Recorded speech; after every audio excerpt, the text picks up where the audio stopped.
There are ruins so old their memory predates language, where dead empires lie beneath seas of starlight and silence. Once, this galaxy burned with purpose. Once, a golden age spread its wings across 1,000 systems. Now the stars themselves seem tired, suns die young, moons drift in their orbits like lost children. The void is no longer silent, it whispers. And the whisper says, "He failed them all." We begin this story with a message from the dark, a transmission received by an Adeptus Mechanicus survey fleet above the drowned world of Sibilant 11. No words, only a single tone held for 24.91 minutes. And embedded in that tone, somehow, impossibly, was a voice known to have died 10,000 years ago. The voice of Ferrus Manus. But before we begin the story, tell us, where in the world are you watching from, and what time is it there? Now grab your coffee and let's get started. Because this tale is not about hope. It is not about victory. It is about a broken oath. The Tertian Dream, a grand pleasure barge 3 kilometers long, orbited the husk of Chemos, its silver hull rippling with sensor ghosts and picked feed memories. Its orbit was irregular, decaying, held aloft by inertia, and perhaps spite. Deep within it, surrounded by mirrors that no longer reflected truth, stood Fulgrim, the Phoenician. He had not spoken aloud in 87 days.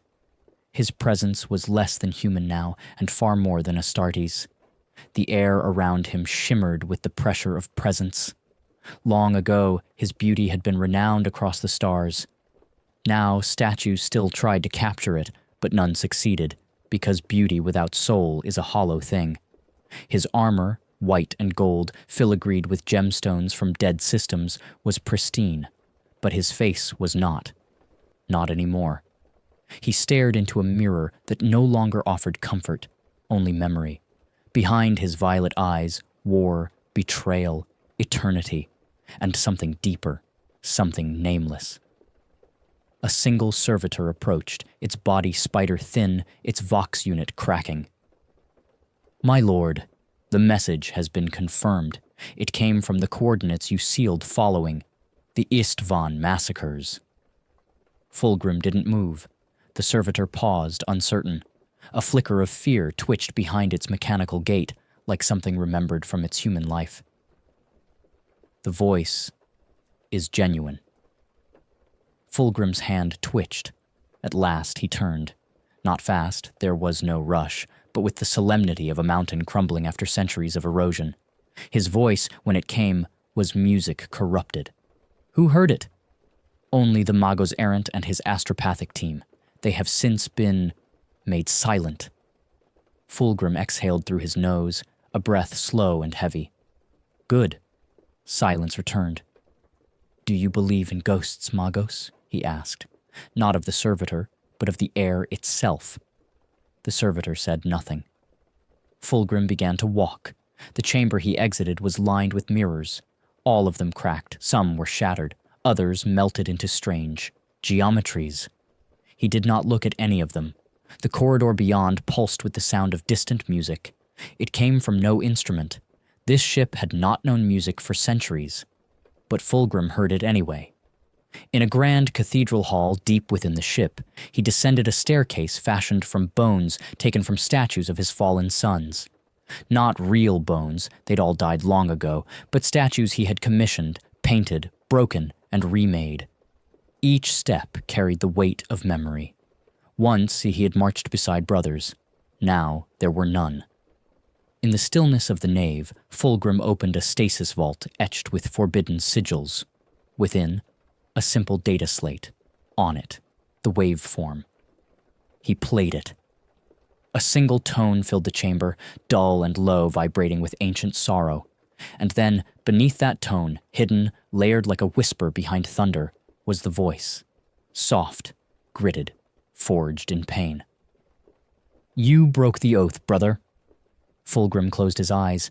He felt it then, not fear, not guilt, but something deeper, rawer, recognition, shame, and something darker still.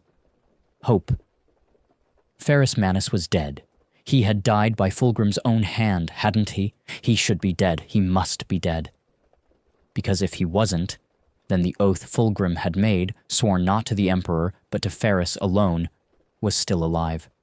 And if it was still alive, then so was the betrayal.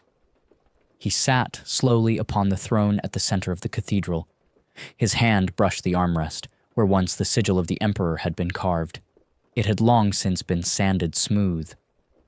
"The past," Fulgrim murmured, "is not stone. It is ash, and ash moves with the wind." He remembered. He remembered the moment Ferris raised his hammer.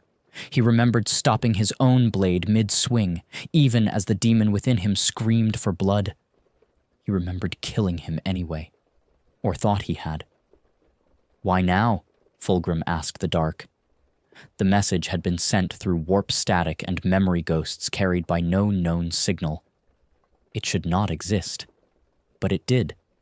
He had buried the truth on that ghost world, entombed it, sealed the vault with his own psychic scars. And now it had been opened. Something stirred in his soul, not the demon. That had long since been quiet, not since Fulgrim crushed it beneath his will in the twilight of Sidon Prime. Number this was older, human, something like guilt, something like longing. He stood again. "This was not the plan," he whispered. Far across the galaxy, stars blinked out in sequences too precise to be natural, a signal in reverse. Something was moving, something ancient.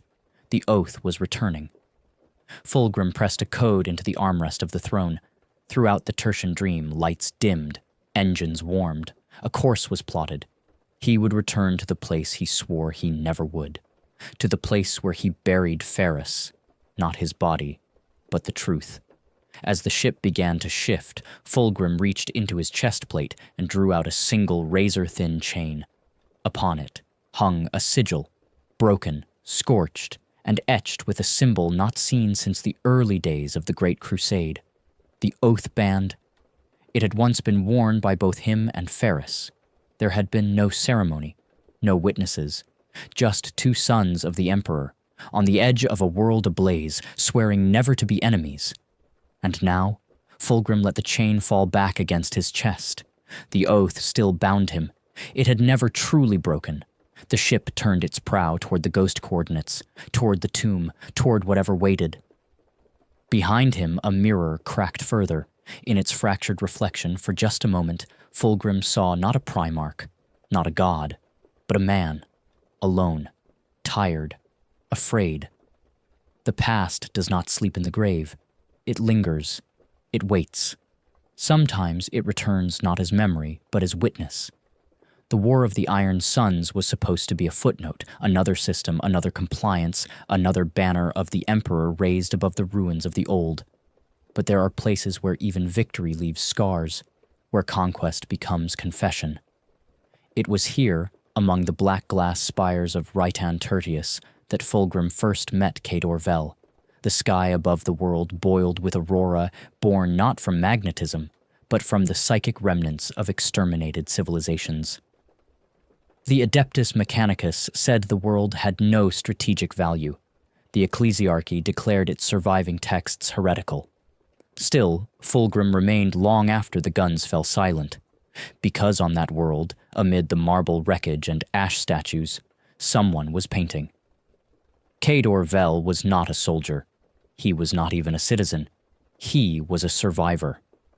When Fulgrim found him, the mortal knelt before a broken plinth and painted with pigments made from crushed bone and ichor. His hands trembled. His eyes were wide, and the canvas before him was not of cloth, but stone. The depiction was unmistakable. Fulgrim, sword raised, haloed by burning light. But it was the expression that stopped the Primarch in place. The eyes were not triumphant. They were sad. Worse, they looked ashamed. Fulgrim had seen billions weep in awe at his visage. He had seen whole species bow before his beauty. And now a frail, war-starved mortal had dared to paint him as less. And yet he could not look away. "What is your name?" Fulgrim had asked, voice soft, curious. Kador, the mortal had said, I paint what is true. Others would have had him executed on the spot. Perhaps Varaxian would have done it himself, blade first, but Fulgrim only nodded. Then paint, he said. Show me what I truly am. He gave Kador quarters aboard his flagship, gave him supplies, space, servants, silence. And over the following months, as the Legion moved from system to system, subduing stars and purging remnants, Kador painted. He painted while Fulgrim watched empires break. He painted while sons of the Phoenician drowned cities in chemfire. And always, his brush showed not the glory, but the weight. One evening, if such a thing could be said to exist in the void, Fulgrim entered Kador's gallery unannounced. The mortal was asleep on the floor, curled beside a half-finished canvas. The scent of solvent and oils filled the air. Fulgrim moved silently. Even now, his steps were grace embodied. He looked at the painting. It was Fulgrim, yes, standing above the ruins of the Zarth Dominion, but not alone. Behind him, shadowy forms of other Primarchs flickered, ghost-like, indistinct. Ferris, Horus, Vulcan, Lorgar. Faces he had once known like breath, all of them behind him, all of them fading. Only Fulgrim remained, alone in the center, surrounded by glory, surrounded by emptiness. When Kador stirred, Fulgrim did not look at him. You paint me as if I am a ghost. I paint what is true, Kador said again, groggy but unafraid. Fulgrim turned slowly. And you believe this truth serves the Imperium? Kador sat up, rubbing his face. The Imperium does not know what truth is. It demands obedience, not honesty. Dangerous words, treasonous even. But Fulgrim only studied him. You believe I serve a lie? Kador met his gaze, tired, mortal, but unwavering. I believe you were meant to create, but you were made to destroy. For a long moment, neither spoke. Then Fulgrim sat beside him. He removed his gauntlet, ran a hand across the canvas. Once I built statues taller than mountains, he said, voice low. With my own hands. No servants, no legion, just me. I remember the weight of the chisel, the rhythm of the strike, the silence afterward when the shape began to emerge. That was beauty. Kador said nothing. Fulgrim's fingers brushed Ferris's fading silhouette on the painting. I killed my brother, he said, and it made the galaxy applaud. The words felt like rust in his throat. Kador hesitated, then asked, Why did you? Fulgrim did not answer, not then. Instead, he stood. Finish the painting, he said, but don't show it to anyone. And he left. In the months that followed, Kador's presence became both balm and thorn. Fulgrim visited him often, not for instruction, but for contradiction. They spoke of beauty, mortality, empire, the nature of duty. Kador was the only one who dared disagree with him, the only one who saw him as man, not God. Varaxian hated him for it. Lord Commander Varaxian had once knelt before Fulgrim on the glass plains of Cathar Prime, swearing eternal loyalty. He had burned 50,000 souls in Fulgrim's name.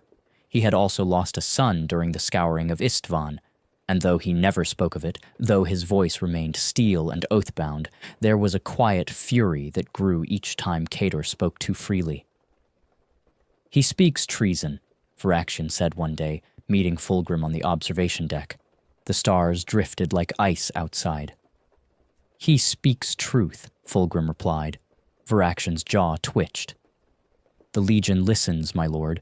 Some already question. They wonder why we shelter a mortal who paints doubt. Fulgrim didn't respond.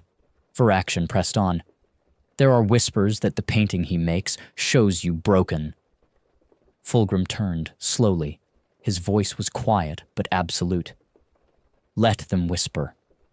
The Lord Commander bowed, but Fulgrim saw it. The hesitation, the fracture. Later that night, Fulgrim stood outside Kador's chamber, watching him work. The painting was almost complete. It showed Fulgrim upon a throne of mirrors, but the mirrors showed not his face, but those of his fallen brothers, Ferris, Horus, Perturabo, Magnus, and above it all the Emperor, faceless, distant. Fulgrim's face in the painting was serene, but his eyes held every death, every regret. Kador looked up. He had not heard the door open, but he smiled. "I think it's done," he said. Fulgrim stepped closer. "It is beautiful," he whispered, but there was no joy in his voice. "And yet you will never show it," Kador said. Fulgrim nodded. "Some truths must remain beneath the ash." He turned to go.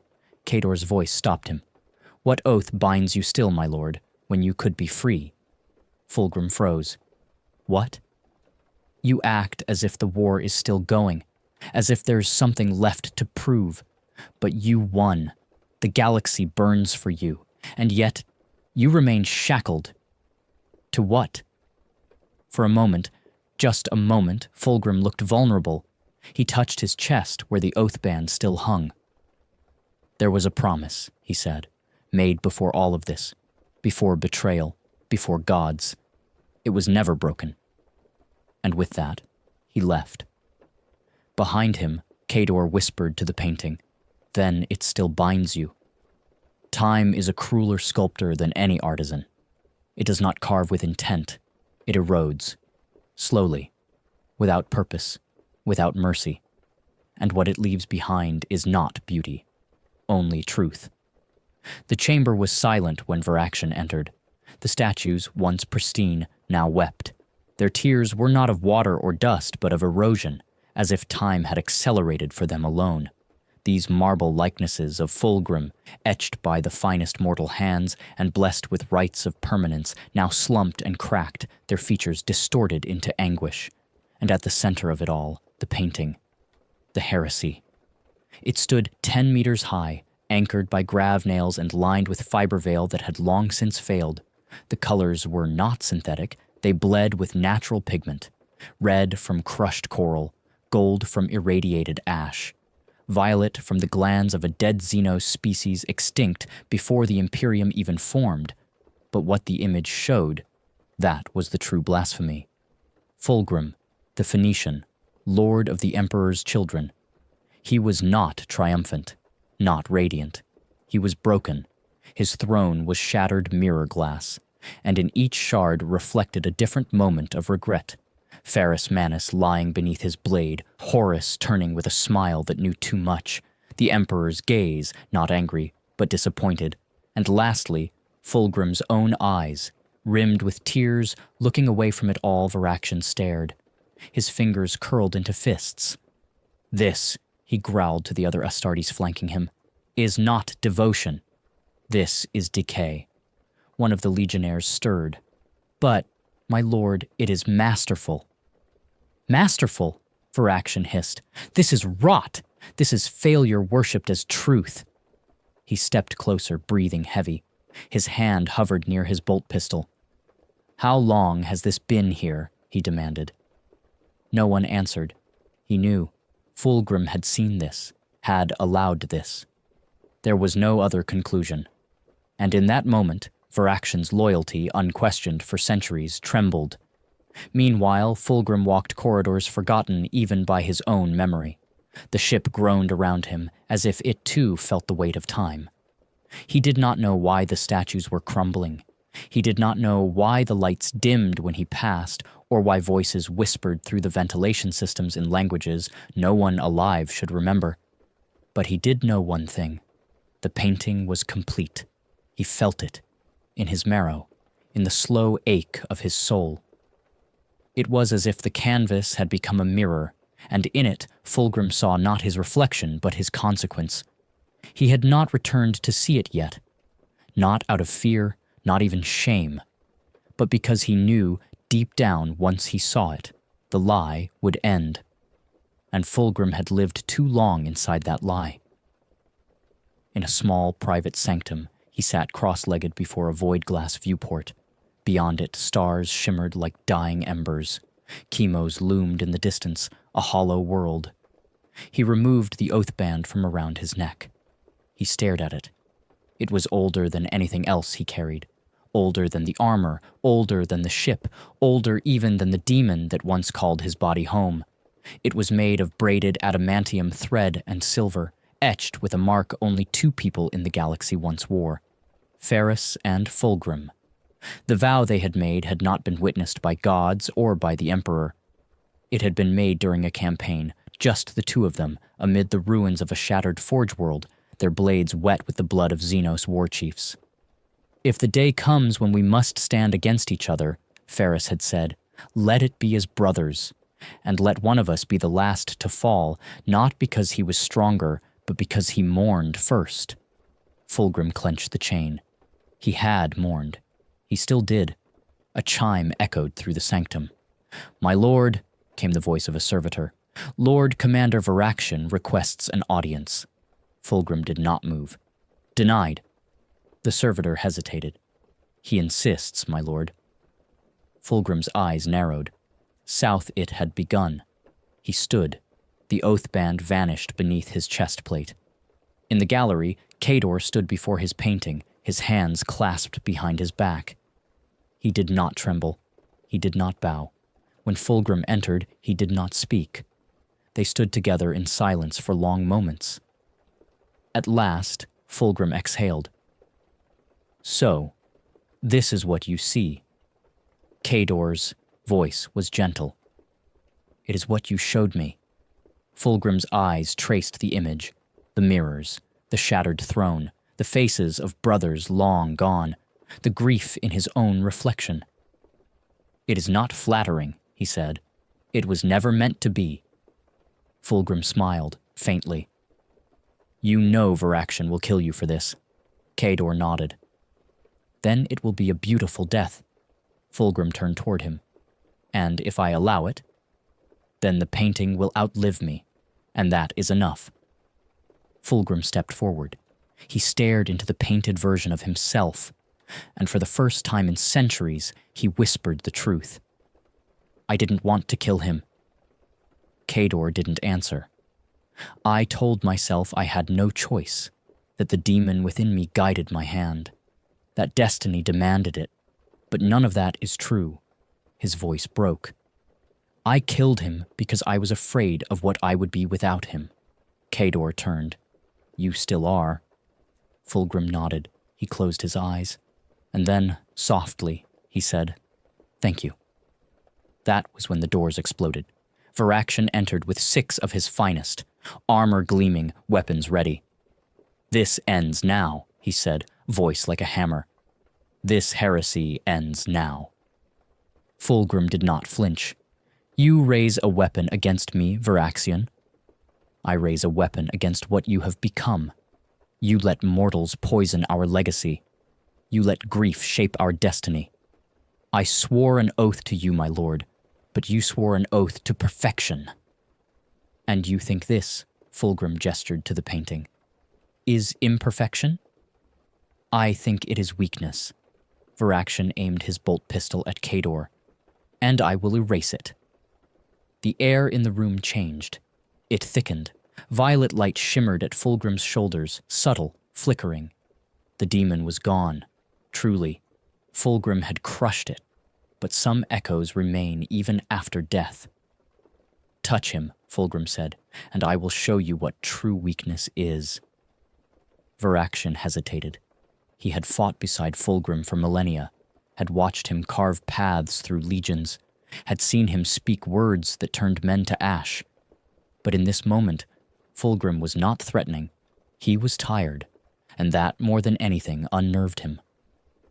"You are not the Primarch I swore to," Varaxian said. "No," Fulgrim agreed.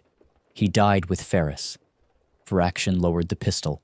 "Just a fraction." Fulgrim stepped forward. "Leave," he said. "Take your warriors. Return to the fleet. Say I have fallen. Say I have lost my mind. But if you stay, I will break you." Varaxian looked at Kador, then back at Fulgrim, and then, without a word, he turned and left. The other Astartes followed. Only silence remained. Fulgrim turned back to the painting.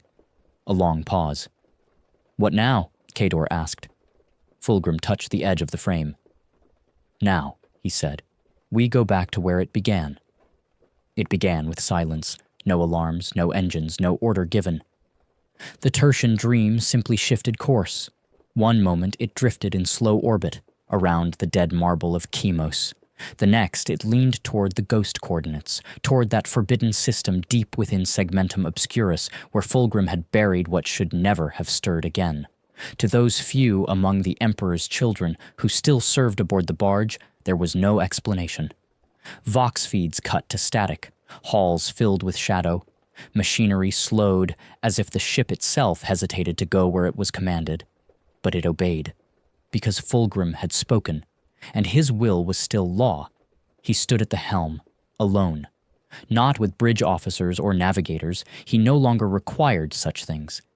Instead, he stared into the warp through a broad observation lens, hands folded behind his back, robes cascading like smoke around him. Behind him, Kador waited in silence, a sealed travel case slung over his shoulder. The painting was inside. "Do you know what lies there?" Kador asked. Fulgrim did not answer immediately. His breath fogged the lens, even though there was no atmosphere to cause it. "I buried a brother," he said at last, "but not his body, only the truth." Kador stepped closer. "You think he's still alive?" "I don't know what I think." Fulgrim's voice was hollow. "The message said my name, said I broke the oath. No one should know those words." Kador reached into his robes and pulled out a thin shard of void glass. He held it up. It shimmered faintly with etched script, handwritten, chaotic. "I painted in blood once, not for drama, for honesty. Sometimes that's the only thing that speaks to ghosts." Fulgrim gave him a look. "Do you think you'll speak to Ferris if we find him?" "I think I'll speak to you." There was no challenge in the words, no arrogance, only truth. The ship shuddered. Stars outside twisted, warped, elongated. They were entering the system. The world came into view like a secret remembered, a pale crescent-shaped orb wreathed in shimmering dust. No sun, no satellites, no identifying markers, no name. And yet Fulgrim knew it. He had named it once, Mandrogal Theta, but the records had been erased, the system sealed by his own decree. Not with bureaucratic chains, but by silence. Not even the dark mechanicum whispered of it. He had made sure of that. As the ship entered low orbit, Kador stared at the world below. "Why this place?" he asked. "Because it's where I stopped being his brother." Fulgrim turned from the lens. "Prepare yourself. The world may no longer be dead." The descent was made in silence. No escort, no war band, just a single droplander, weathered and ancient. Fulgrim did not wear his usual resplendence, no polished armor, no finery. Instead, he wore a simple carapace of worn ivory plate, its edges cracked, its surface marked with blackened scrimshaw. A blade hung at his side, not fireblade, not any demon-forged relic. Just a sword, old, honest. Kador wore only a vac suit and a rebreather. The painting case was sealed to his back. The lander touched down in a basin carved by ancient tectonics, where bone-like formations jutted up from the ground like fossilized titans. The atmosphere was thin, but breathable. The sky above shimmered with aurorae born not from weather, but warp bleed. Fulgrim stepped out first. The moment his boots touched the soil, the planet recognized him. The ground pulsed faintly. Stones shifted. Somewhere in the far distance, a low harmonic tone began to hum, a resonance not quite sound, not quite feeling. Kador followed, staring upward. "What is this place?" he asked. Fulgrim looked around. "There was a temple here once, built by those who worshipped perfection not as a god, but as a pursuit. Ferris and I raised it." He pointed. His hammer broke the central spire. My sword carved the seal into the vault. He walked, each step deliberate. "There," he said, stopping before a formation that looked like a collapsed ribcage.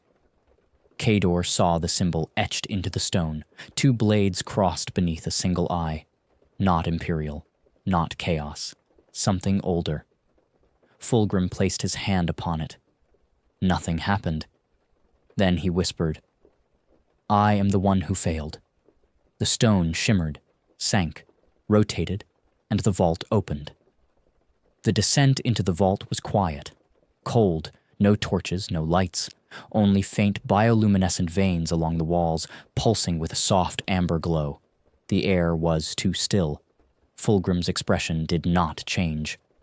Kador said nothing, but the tension in his movements betrayed the truth. This place was wrong. Not in the way of warp-touched places. This wasn't corrupted.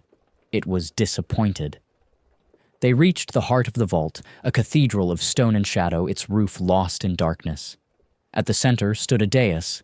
Upon it, a black sarcophagus, long sealed, covered in the dust of ages. Fulgrim approached. He ran his fingers along the edge. "I forged this casket myself," he said. "Not with tools, with hands. It took me 3 days. I placed no body in it." Kador furrowed his brow. "Then what did you bury?" Fulgrim did not answer. He pressed his palm against the sarcophagus, and it opened. There was no corpse, no armor, no relic, only a single gauntlet. Ferrous Manus's. The metal fingers were curled into a fist. The silver still bore the scars of their final duel. Fulgrim stared at it. "This," he said softly, "is where I placed the last piece of him I had no right to keep." Kador stepped closer. "And now?" Fulgrim turned. "Now I give it back." He reached for the gauntlet. But before he could touch it, everything changed. The air snapped. A pulse surged through the chamber. The warp screamed, not in rage, but recognition. The shadows recoiled. And then, a voice. "You came back." It echoed not from the walls, but from within Fulgrim's mind. Familiar, burned, ferrous. Fulgrim's eyes widened. The gauntlet trembled. Kador stepped back. "What is happening?" Fulgrim said nothing. The gauntlet rose into the air, floated, began to rotate. Then assemble. Pieces of metal, hidden in the chamber walls, drawn by invisible force, spiraled inward, rebuilding, reforging. A shape began to form. A body, a figure, and then a face. Half flesh, half metal, scarred, grim, Ferrous Manus, not whole, not alive, but something in between. Fulgrim took a step forward. You broke the oath," Ferris said. Kador gasped. Fulgrim dropped to one knee. "I did." "Why are you here?" Fulgrim bowed his head. "To return what I took." The sarcophagus cracked. The gauntlet fell. Ferris stepped forward. "You buried me in silence, hid my voice, because you could not face what you had done." "I know." Ferris's expression twisted, not in anger, not in forgiveness, but something older, sorrow. "You should have let me die." Fulgrim said nothing, and Kador, from the edge of the chamber, watched the two brothers stand once more in the dark. One broken, one reborn, both haunted. Ferris did not breathe. He did not blink. And yet he stood, more than memory, less than man. His body was incomplete, a reconstruction forged from resonance and regret. Metal fused with marrow, logic threads laced through revenant flesh. His voice was not spoken. It arrived, inside Fulgrim's mind, waited with unbearable finality. "You should not have come." Fulgrim remained kneeling. "I know." Ferris stepped down from the dais. Each footfall left a faint echo, not a sound, but an impression, as if the world itself took note of every step. He looked not at Fulgrim, but beyond him, at Kador. "You brought a witness." "I did," Fulgrim said quietly. "I needed someone to see me fail." Kador held his ground, though the weight in the air pressed down like the hull of a dying star. "I don't know what you are," he said carefully, "but I painted you before I ever knew your name." Ferris turned his gaze toward him. It was not hostile, but it was ancient. "You gave shape to Fulgrim's guilt." Kador nodded once. "He didn't tell me how you died." but I've heard enough in silence. Ferris turned back to Fulgrim. You kept my hand. Fulgrim stood. I couldn't let go. Ferris reached into the air, and the gauntlet flew into his grip, magnetized not by technology, but by something older, a bond that had never fully broken. He stared at the fingers, closed them, opened them. I remember the moment, Fulgrim's voice cracked. So do I. Not the killing, the hesitation. The silence that followed was deeper than absence. It was a wound. Then Ferris spoke again. You faltered. You mourned before the blow fell. You lied to yourself and to me. You turned to the demon not to win, but to justify what you had already decided. Fulgrim did not deny it. I loved you, he said. You loved yourself more. Fulgrim's composure fractured just for a heartbeat. His hand twitched. The blade at his hip felt heavier. You want vengeance? He said, voice low. Then take it. I've lived too long, too deep in shadows. You deserve the last blow. Ferris did not move. Then, slowly, he stepped forward. Kador tensed, but Ferris ignored him. He reached out and placed the gauntlet on Fulgrim's shoulder. I didn't come back for vengeance. Fulgrim looked up. Ferris's gaze was cold, honest, unflinching. I came back to finish the oath. Fulgrim's eyes widened. You remember it. I never forgot. They stood beneath the stone vault, two figures cut from the bones of dead gods, one rebuilt, the other unraveling. Kador approached slowly, careful not to disturb the gravity between them. What do you mean? Finish it, he asked. Ferris's voice echoed through the chamber. The vow we made was not just a bond of brotherhood. It was a challenge, a promise to outlast the betrayal, to survive each other's death, long enough to understand why. He turned. I understand now, Fulgrim whispered. And what have you decided? Ferris tilted his head. That you must live. Fulgrim reeled back. What? You are not done. I betrayed the Emperor. So did I. I killed you. And I let you. Fulgrim flinched as if struck. You mourned me before the blade fell. I saw it. You gave me the chance to end you first. I chose not to. The memory came unbidden, slow-motion horror. The moment when Fulgrim had hesitated, the split second where Ferris could have struck back. But he hadn't. Fulgrim whispered, Why? Because I needed you to carry it. Ferris stepped past him now, toward the edge of the vault. The others are gone, Horus, Vulcan, Guilliman, Angron, dead, shattered, or mad. But you remember? Fulgrim looked away. I want to forget. Then you are the one who must remember most. Later, outside the vault, beneath a dying sky, the three figures stood in silence. The planet had grown darker. Lights in the clouds above formed strange constellations, symbols not seen since the age of strife. A storm brewed at the edge of the atmosphere, not of wind or rain, but of meaning. Kador set down the case, opened it. The painting shimmered in the dim light. Ferris approached it slowly. He studied his own reflection in the glass. Not the Ferris of old, not the legend. This Ferris, the one reborn of metal and mourning.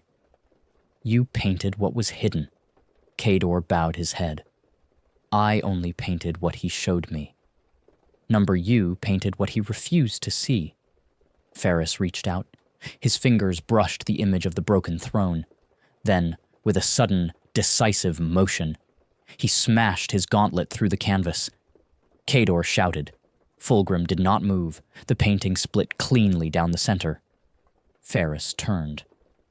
The oath is not memory. He looked to Fulgrim. It is action. That night, if such a thing could be measured on a world without days, Fulgrim walked alone across the pale basin of the dead planet. Ferris stood atop the vault, watching. Kador followed only once the stars shifted, when the aurorae above turned violet, when the very planet seemed to exhale. He found Fulgrim kneeling, In his hands, the remains of the painting. He was wrapping it in flame, not with fuel, with emotion. The fire that burned was not heat, but sorrow made manifest. The canvas turned to ash without smoke, without scent. Kador said nothing. After a long time, Fulgrim spoke. I was supposed to lead them. Kador sat beside him. You still can? Fulgrim looked to the sky. Number not as I was. Not as what I became. But maybe... He trailed off. Then, softly, maybe as what I am now. Kador nodded. I'll paint you again. Fulgrim laughed, a dry, broken sound. Don't. Why not? Because next time I want to choose how I'm remembered. In the hours that followed, a new signal emerged from the vault, a resonance not of mourning but of beacon, a call, not to war, not to glory, to atonement. The system stirred, long-forgotten augers across the segmentum twitched, lost craft activated, warp echoes realigned. Fulgrim was not returning to the Imperium. He was drawing something new. Those who still bore the Third Legion's gene seed felt it, a pull, a pulse, not to perfection, to redemption. And Ferris? He remained, not to rule, not to judge, but to watch, because the oath had not been broken, only buried, and now, at last, it had begun again. The message arrived not through vox, nor cipher, nor warp scream. It came as a note, scrawled in ink, sealed with gold, left where no one should have been able to leave it, atop Kador's dreaming palette, still wet with paint. No signature, just 6 words.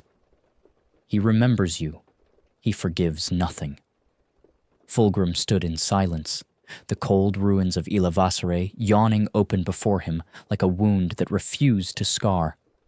This had once been a city of singers, an architectural species, if such a thing could exist. Each building had been tuned, shaped by the pitch of its creators' voices. Stone carved by sound, towers formed from sustained hymns. Now the spires were jagged with silence. Fulgrim traced his finger along one of the broken columns, his touch stirring nothing. Even the echoes here were extinct. Behind him, Kador approached, careful not to step on the fragmented crystal beneath them. Why here? He asked. Fulgrim did not turn. Because it's where I told him I would meet him. Long ago, before it all broke. Kador hesitated. Ferris? No. Fulgrim's voice was very quiet. Lucius. He had not spoken that name in centuries. Lucius, the Eternal, the Laughing Blade, the duel that could not end. He had once been Fulgrim's pride, and later his plague. Where Fulgrim had drowned in beauty, Lucius had drowned in glory. There was nothing the swordsman would not do to win, nothing he would not become. And when perfection became putrescence, Lucius had laughed through the transformation. He had become the embodiment of blessed failure, a soul that never learned, only repeated. Fulgrim remembered the last time he had seen him, laughing, bleeding, dying, then not dying, then laughing again, a weapon too sharp to be held. The wind changed. Kador felt it first, a shift in pressure, a thread of sound curling around the broken ruins like a whisper through bone. Not speech, blade. Fulgrim turned, and there he was. Lucius stepped from between the crystal remnants, dragging his sword behind him. Not out of fatigue, out of ceremony. His armor was covered in scars, not from battle, but from resurrection. Marks of every death he'd endured and rewritten. His face was still almost beautiful, save the carved webwork of fresh stitching that covered his mouth. He had sewn it shut. Still, somehow, he smiled. Lucius, Fulgrim said softly. Lucius raised his sword in mock greeting, and then slowly extended a second, held out backward to his left. A figure emerged from the dust and took it. It was a child. No, something shaped like a child, covered in fresh blood.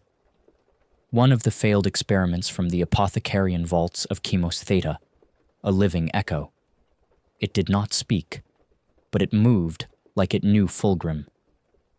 Lucius turned his stitched face to Kador and held up one finger, then pointed to the edge of the ruins.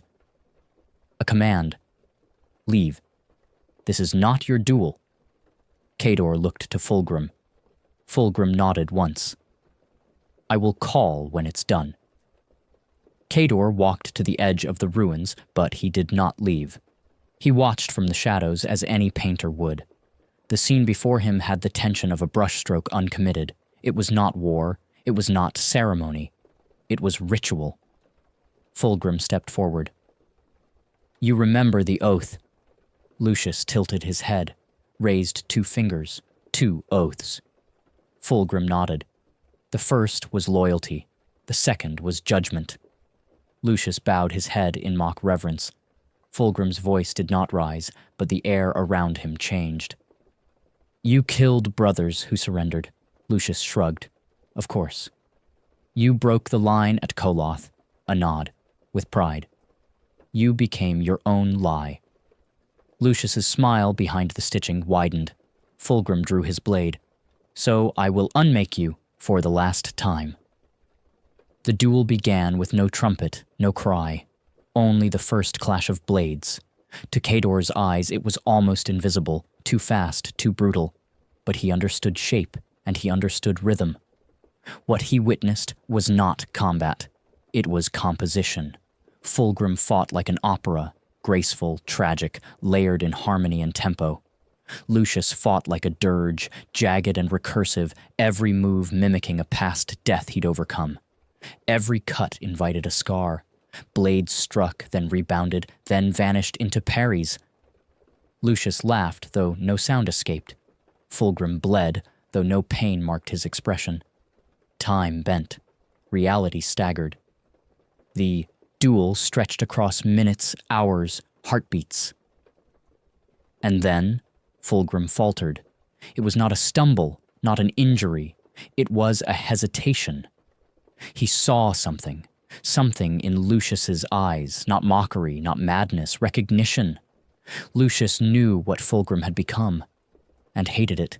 He wanted him back, not as he was, but as the monster he had followed, the Primarch of excess, the perfect predator, this man, the one who mourned, who painted, who remembered.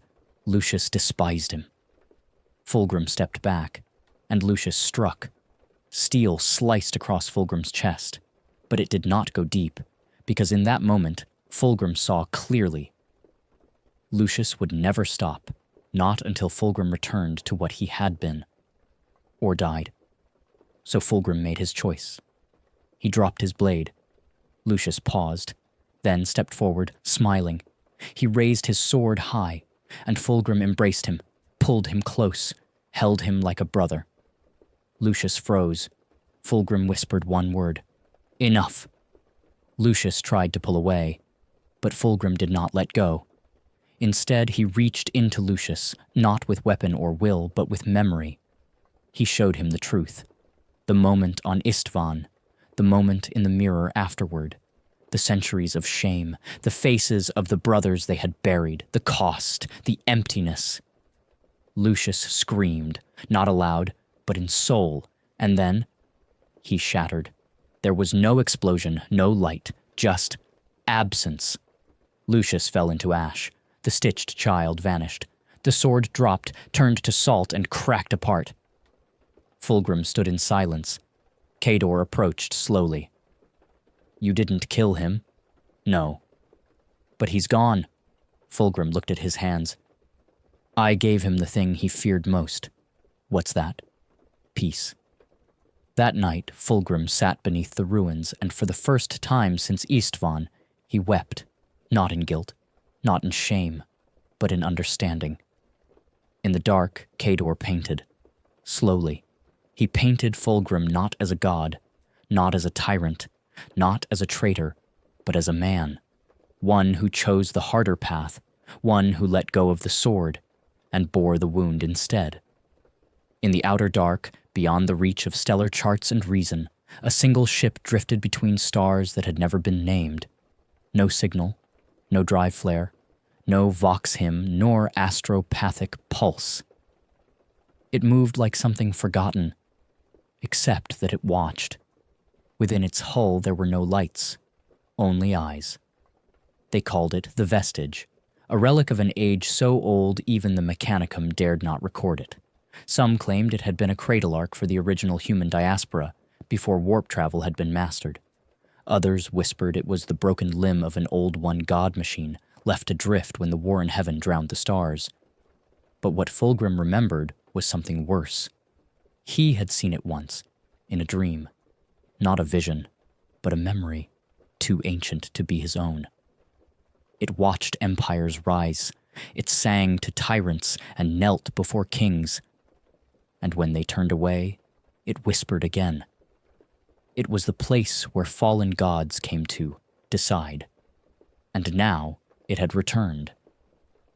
The summons was not spoken. Fulgrim felt it in his marrow, etched in the blood patterns of his latest painting, burned into the silence between Kador's breaths. The stars were aligning, but not for prophecy, for repetition. "Something is coming," Fulgrim said, as he and Kador stood before the warp glass of the Coral Spears Observatory. They watched the black hull of the Vestige approach, its form constantly shifting. Sometimes a cathedral, sometimes a hulk, sometimes something older still. No engines, no wake, but its presence pressed on reality like a second gravity. "What is it?" Kador asked. "A judgment. One I escaped once." He turned to Kador. "This time you will not come." Kador refused, silently, steadily. He had followed Fulgrim through storms, silence, and sin. He had seen the Primarch weep, rage, kneel, and forgive. And now Fulgrim would walk alone? But Fulgrim touched his shoulder. "Please, this is not cowardice. It is consequence. I must walk into the memory of what I was and what I might still be." He left Kador on the coral spear and took only a blade. Not for killing, for remembering.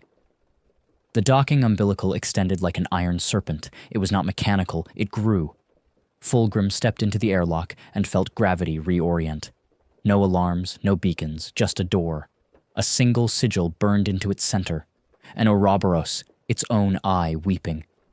It opened without a sound, and Fulgrim entered. Inside was nothing.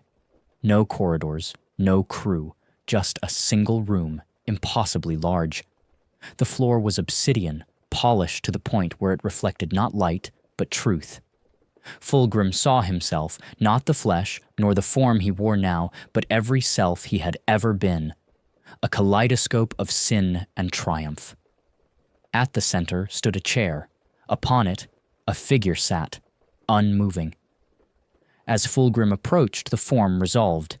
It was him. Not as he was now, but as he had once been, resplendent, golden, and cruel, wreathed in serpents, clad in the armor of Slaaneish's perfection.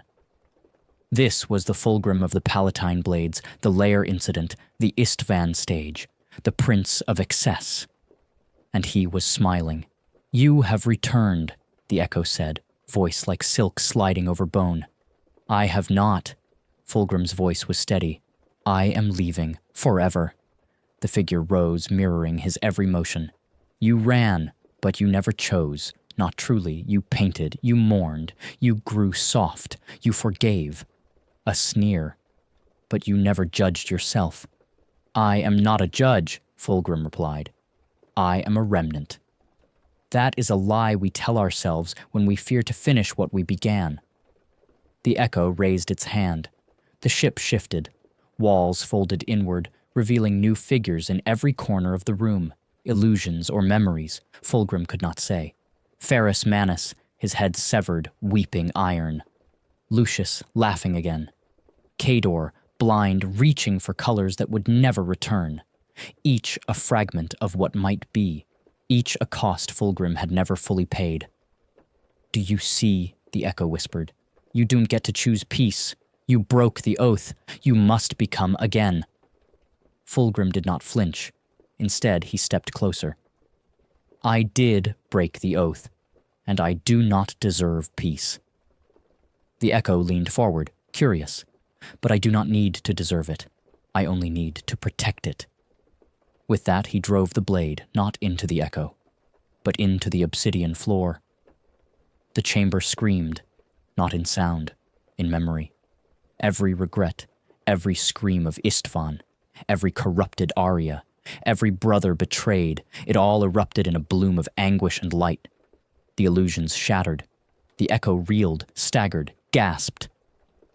"You cannot reject what you are." Fulgrim looked at him and smiled. "I don't reject. I accept. I was your lie. Now I am my truth." The ship began to crack, not from damage, but from release. A prison of identity was breaking. Fulgrim turned his back to the echo and walked away. The echo screamed, begged, raged, but Fulgrim did not look back. He stepped through the threshold, and the door closed behind him. And in that silence, the vestige began to dissolve, not explode, not warp away, just vanish, layer by layer, as if it had only existed because Fulgrim had allowed it to. When he returned to the coral spear, Kador was waiting, eyes wide. Fulgrim said nothing, just handed him the blade. It was different now. Not a weapon, a key. "What happened?" Kador asked. "I buried something and let it rot." Kador nodded slowly. "Is it done?" Fulgrim's voice was a whisper. "No," and his eyes turned to the stars once more. "There's one more oath I must face." In the distance, unknown to both of them, an inquisitorial fleet stirred. Encoded messages from the black libraries of Orphos Prime had been decrypted. A name had been uncovered in forbidden scripture. Fulgrim, the living sin of the Third Legion. And he was no longer hiding. The stars above Serenitas bled purple. It was not Warpstorm nor Nova, not natural, not real, at least not in any way the galaxy understood the word. It was memory made manifest, a bleeding wound in the firmament, a sign of something once beautiful that had been turned to rot. And below, on the palace-strewn world once known as the Third Legion's jewel, something ancient was awakening. The singing had begun again. Fulgrim did not land, not yet. He watched from orbit. Serenitas had not been spoken of for centuries. The Imperium, in a rare act of mercy, had deleted it from its maps. A garden world rendered graveyard, a monument, then a mausoleum, then a secret. Its seas had once reflected the pearl towers of the Emperor's children in the golden days of conquest. Now those same seas shimmered dark and viscous, a mirror of black ichor in which no sun dared shine. It was a wound that had never closed. Kador stood beside him on the bridge of the coral spear, silent. He had not asked why they were here. He already knew. "This is where the oath was made," Fulgrim said, "and broken." Kador turned. "And this is where you will break it again?" Fulgrim did not answer. He only stared at the ruins below and whispered the name. Tarveth Lune. Before Lucius, before Eidolon, before even the remembrancers who followed the third into madness, there was Tarveth. He was no warrior. He had not carried a sword. He had never killed. He was a singer. A voice gifted from birth, trained in the old Terran operatics, enhanced by the apothecarian, refined by his own endless practice. His voice could still the blood in one's veins, could make even Astartes pause in the middle of a duel and weep. And it was he who had first called Fulgrim beautiful, not as a general, not as a weapon, as a soul. And it was he whom Fulgrim had betrayed when he offered his choir to the ruinous powers and watched Tarveth be unmade by the song. He had never forgiven himself. The ruins of the Palace of Sound were still standing. Somehow, most of Serenitas was shattered, weathered, or overgrown. But not the palace. It stood untouched, as if time had chosen to forget it rather than destroy it. Pillars still gleamed, statues still sang, faintly through vox spires and crystalline columns that caught the wind. But the sound was wrong. It was no longer music. Not truly. It was yearning. A looped note, a single refrain trapped in infinite repetition. And it was his voice. Tarveth's. Not a recording. A presence. Fulgrim walked alone. He left Kador behind again, not out of fear, but love. The closer he came to the palace, the louder the song became. Not in volume, but in memory. He heard it all, the first recital when Tarveth's voice shook the walls of the Olympia barracks, the choir's final hymn before they left for Istvan, the last breath as Tarveth's voice cracked in the warp-touched area that opened the door for Slaanesh. Each moment returned, each note a knife. By the time he reached the threshold of the palace, Fulgrim's knees trembled, not from fear, from grief. Inside, it was as it had been. Polished floors, throne choirs suspended in crystal, an amphitheater built not for applause but awe, and at its center a figure stood. He was not human. Not entirely, not anymore. Tarveth had not aged, nor had he remained the same. His eyes were black and endless, his lips split into eternal song, but his mouth never moved. He shimmered in and out of visibility, a creature trapped between warp echo and mortal ghost. And when Fulgrim entered, he turned. "Beloved," the voice echoed, not from the figure's lips, but from the palace itself. "I am sorry," Fulgrim said. He had said it before, in dreams, in self-hate, in the silence between star systems. But this time, it felt heard. Tarveth moved, not with anger, not yet. He stepped forward, shimmering like heat distortion. "Why?" the voice asked. I thought we needed perfection." "You did." The echo became louder. "But you forgot beauty was never flawless." Fulgrim lowered his head.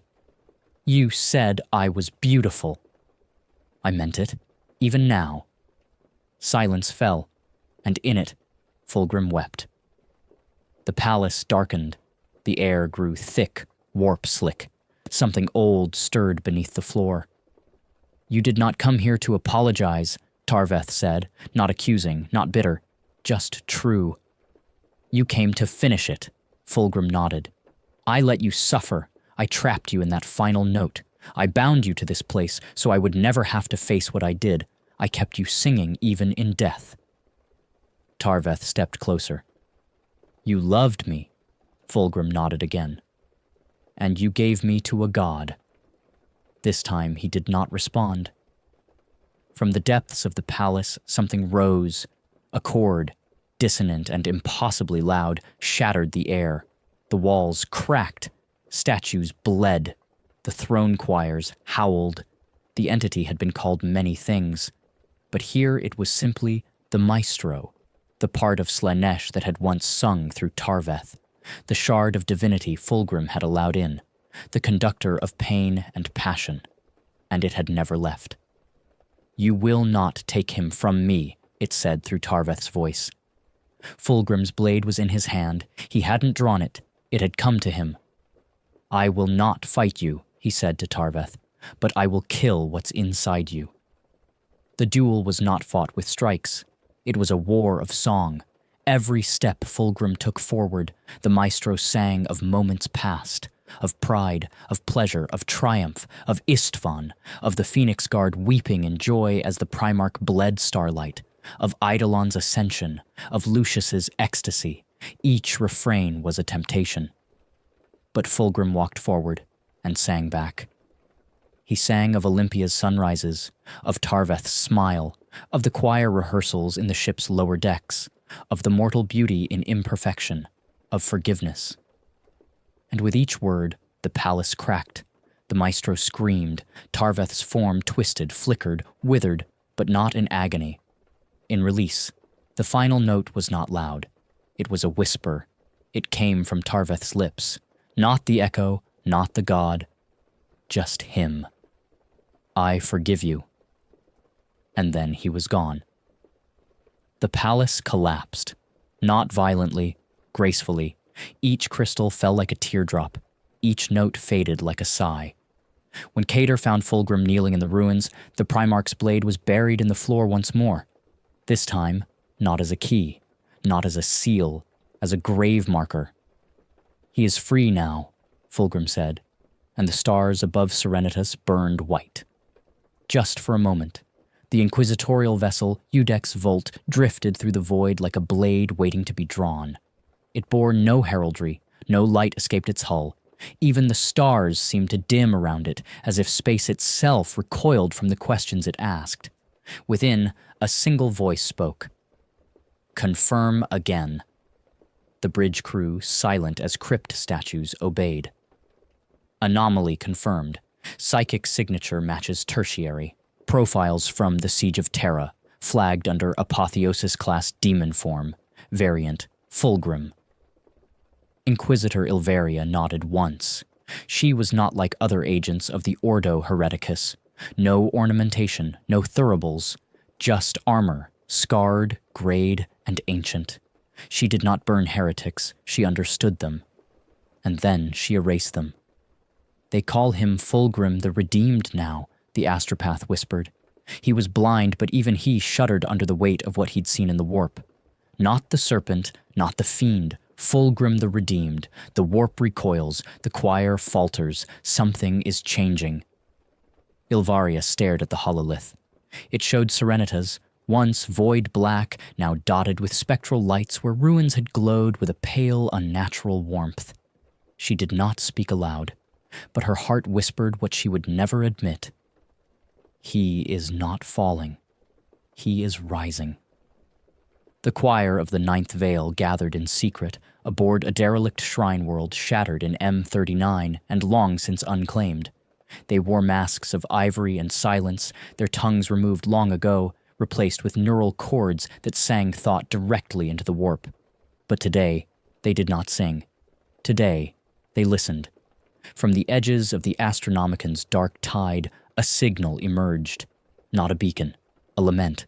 The song of a soul once lost, rising. They knew its tone. They had heard it when the great angel fell, when Magnus screamed, when Lorgar wept. But this was different. The song was hope, and they were afraid. On the coral spear, Fulgrim did not sleep. He could not.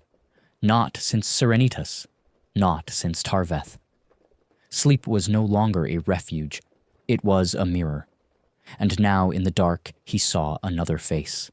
Ferrus Manus, the brother he had loved beyond words, the brother he had killed.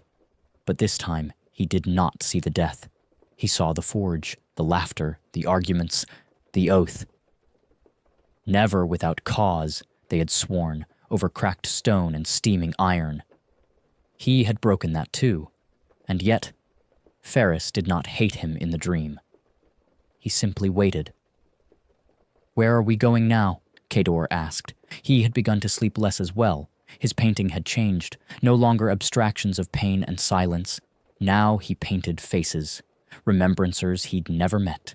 The choir of the Emperor's children, long dead. The faces of Astartes lost in the warp. He didn't know their names, but he remembered their eyes. Fulgrim didn't answer immediately. He stood at the viewport, watching a broken star collapse slowly across the system's edge. Even stars could die gracefully, he thought. Why not Primarchs? We are going to the last place the Emperor ever spoke to me. That place was not Terra. It was not a battlefield. It was not even a war zone. It was an archive. There is a place beyond the segmentum solar, hidden in the gravity well of a neutron star, where time runs like oil and thoughts slow, the Vault of Echoes, one of the Emperor's secret libraries. Few had ever entered, fewer still had left, and beneath its halls something was locked, something Fulgrim had left behind. When the coral spear arrived, the defenses did not activate, no turrets, no warnings, no shields. It was as if the vault knew who had come, as if it had waited. They descended alone. No servitors, no echoes, just Fulgrim and Kador. The vault was endless, columns of crystallized thought, data casks bound in living steel, whisper engines that recited the dreams of dead Primarchs. It was not a library, it was a mind, and at its heart was the Oath Stone. It was small, simple, just a piece of white marble engraved in high Gothic, barely knee-height, but it pulsed with something deeper than warp. Kador could not stand before it. He fell to his knees, overwhelmed by remembrance. Fulgrim stepped forward. and touched it.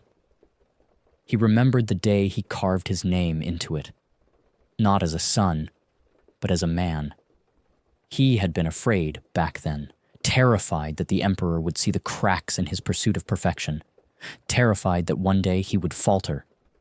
So he carved the oath. I will not become what I most desire. He didn't even know what he meant then.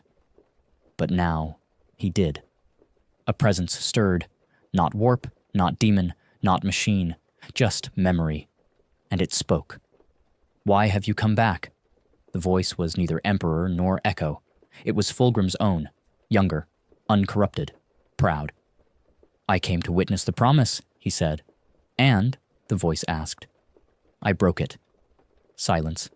And then why do you deserve to stand here? Fulgrim did not hesitate. Because I made it. The oath stone cracked, not in punishment, in completion. The name engraved upon it, Fulgrim, Phoenician, son of Chemos, began to glow. Not gold, not warp light, but white, the color of truth. Kador looked up. He saw something then he would never be able to paint. Fulgrim as he had been, Fulgrim as he had become, Fulgrim as he might yet be. And behind him, shadows, the echoes of his brothers, some weeping, some watching, none judging. And above them all, a single feather of light, falling, not burning, just falling. The Udex Volt received its final signal from the vault an hour later. No words, just one symbol, a cracked snake bound in chains of rose gold. The ship turned without order. Ilvaria stood from her command throne and gave the order she had sworn she never would. Stand down. The galaxy was changing, and for the first time in 10,000 years, it was not descending. It was waiting. The world of Halixan Ultima had not seen stars for 30 years. Not since the warp storms blackened the heavens and silenced the system's last astropathic cry. It was a monument now, not to faith, but to abandonment. Yet from orbit, the planet shimmered. Pale auroras danced across the toxic clouds. Psychic residue drifted like snowfall. And in the capital, Vel Nemetrix, its Gothic towers bent by aeons of acidic rain. A cathedral long buried beneath bureaucratic ossuary was beginning to stir. Its name was the Temple of Reflected Light, and deep within it, something ancient awoke. You know this place? Kador asked, his voice distant as the coral spear sank into orbit. Fulgrim did not answer immediately. He stood unmoving in the stasis chamber, armored once more in robes of rose and pearl, but they no longer shimmered with demon flame. They had lost their warp-fed brilliance. He looked almost mortal. I fought here once, he said finally. Before the fall, before Istvan, the people of Halixan asked for my aid. The Xenos scourge here was insidious.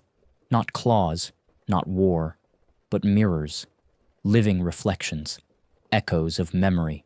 He paused, and we cleansed them with flame, but what we burned never truly left. They descended into Halixan's atmosphere under storms of lightning and warp flame. The planet itself wept psychic tears, not hostile but hollow, like the last scream of a dream dying slowly. Kador felt it before they landed. The echoes, memories that were not his. Laughter he did not recognize. Regret in a language he did not speak. Halixan was not haunted by ghosts. It was the ghost.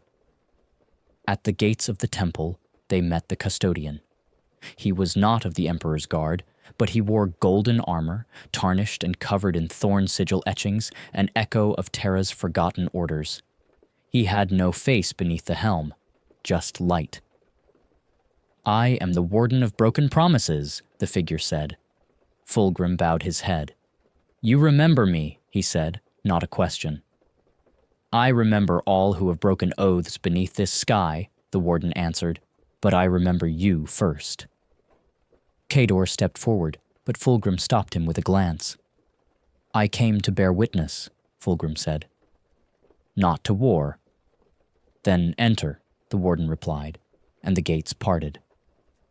The interior of the temple was an impossibility. It was not built of stone. It was built of reflections. Mirrored panels covered every surface, warped and twisted, not to show one's face, but one's other self. The Fulgrim that stepped through was not the one who left Serenitas, not even the one who stood at the Oathstone. He was now surrounded by every possible Fulgrim.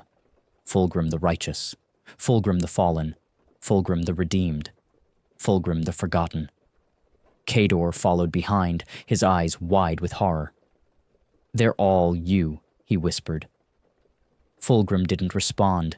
He had known this would happen. He had prepared. Because to ascend beyond a curse, one must face not what they were, but what they could have been. At the heart of the temple stood the Mirror Shrine, the source of the Xenos technology once purged by the legions. But it had not died. It had waited. For him. The mirror did not show his face. It showed Terra, the Golden Throne, the Emperor not as a god, but as a man, as a father, and then Fulgrim, kneeling, bloodied, ash-covered, begging for forgiveness. And the Emperor turned away. Fulgrim stepped forward and spoke to the mirror. "I defied you because I loved you. I betrayed you because you made me believe I could be more. I became what I hated because I feared what I truly was. I do not ask for redemption. I ask for truth," and the mirror shattered. But instead of shards, a voice echoed through the temple. Not the Emperor, not Fulgrim, not Kador, just the truth. The sin was never ambition, it was shame. The curse was never chaos, it was pride. The fall was not your doing alone. We broke all of you. Fulgrim fell to one knee, not from pain, but from release. The weight that had pressed upon his soul for 10,000 years, the unspoken guilt, the silence that echoed louder than screams, it broke, and in its place was only silence and choice. Kador reached forward. "Is it done?" he asked. "No," Fulgrim said softly. "This is only the reckoning." Above them, in the void, the warp howled, 1,000 eyes turned, and in the eye of terror, something ancient shifted. Slanesh, Lord of Excess, felt something missing, a thread unraveling, a soul once bound by beauty now glowing with sorrow, and the Prince of Pleasure screamed, not in anger, in loss. On Halixen, Fulgrim rose, no longer warped, no longer perfect, simply whole. And in his eyes, and for the first time in millennia, was peace. Not victory, not salvation, but the kind of peace that comes only from accepting one's failure and choosing to walk on. As they left the temple, the warden bowed. "You have passed," he said. "I have begun," Fulgrim answered. The coral spear lifted into orbit. Below, the storms began to fade. For the first time in decades, Halixen saw the stars, and above the clouds, the galaxy held its breath. Because something was returning, not the phoenix, not the serpent, but the sun. The silence of the coral spear's bridge was no longer sacred. It was the kind of silence that followed a confession, not peace, but a stillness before the next storm. Fulgrim stood before the star map, not seeing it. His gaze lingered somewhere beyond systems and coordinates, on a truth that had refused to break him, but had also refused to set him free. Behind him, Kador waited. He had not spoken since Halixen, not because he lacked the words, but because he feared what they would summon. "Speak," Fulgrim said at last. Kador stepped forward. "What are we now?" A question no warlord ever wanted to hear from a son. No general from a soldier. No father from a child. Fulgrim turned, his eyes no longer alight with demon flame, but memory. What we always were. Broken things trying to make sense of our shape. Kador's jaw clenched. Then why not die, Father? If we've already lost everything that made us us, why keep going? What is left of the Legion? Of you? Fulgrim's smile was not cruel. It was tired. There is no redemption in death, Kador. Only silence, and I have screamed into silence long enough. Across the stars, worlds turned. The Calathrax belt burned as warbands of the Iron Warriors laid siege to the Night Watch's last bastion.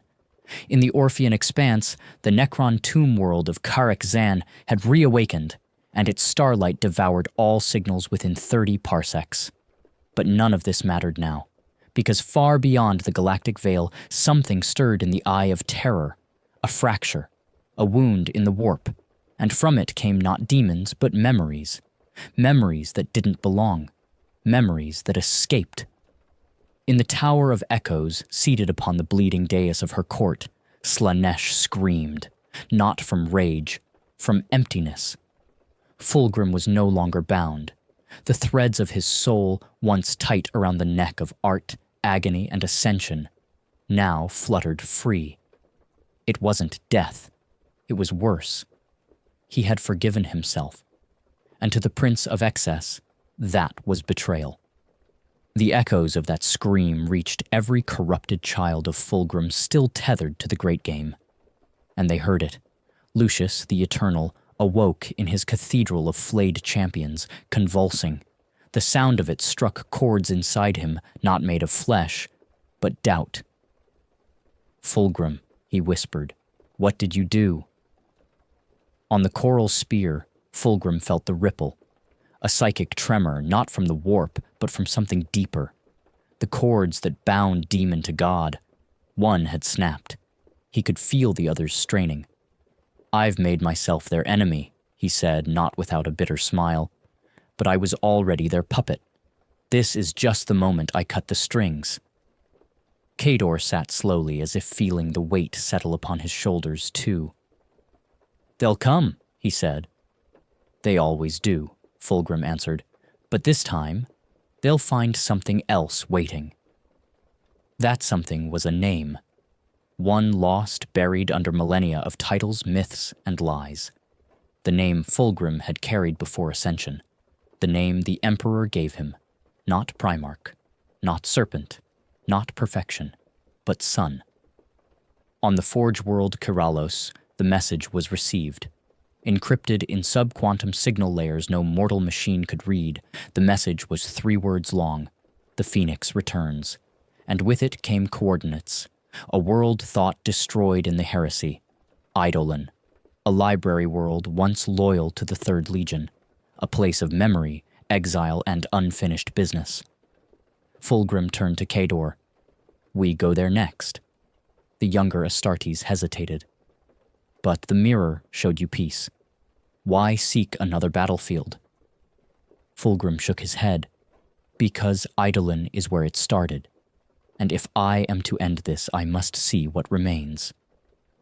They translated into the Eidolon system beneath the cover of solar shadow. Warp storms had blinded long-range augurs, but not fate. What they found was not ruins, not silence, but a signal. Ancient, pre-heresy, a loyalist distress code. "Impossible," Kador said. Fulgrim leaned closer. "No," he murmured. "Expected." On Eidolon's surface, they found the remains of the Iophantes library, once the spiritual heart of Fulgrim's pursuit of knowledge before the fall.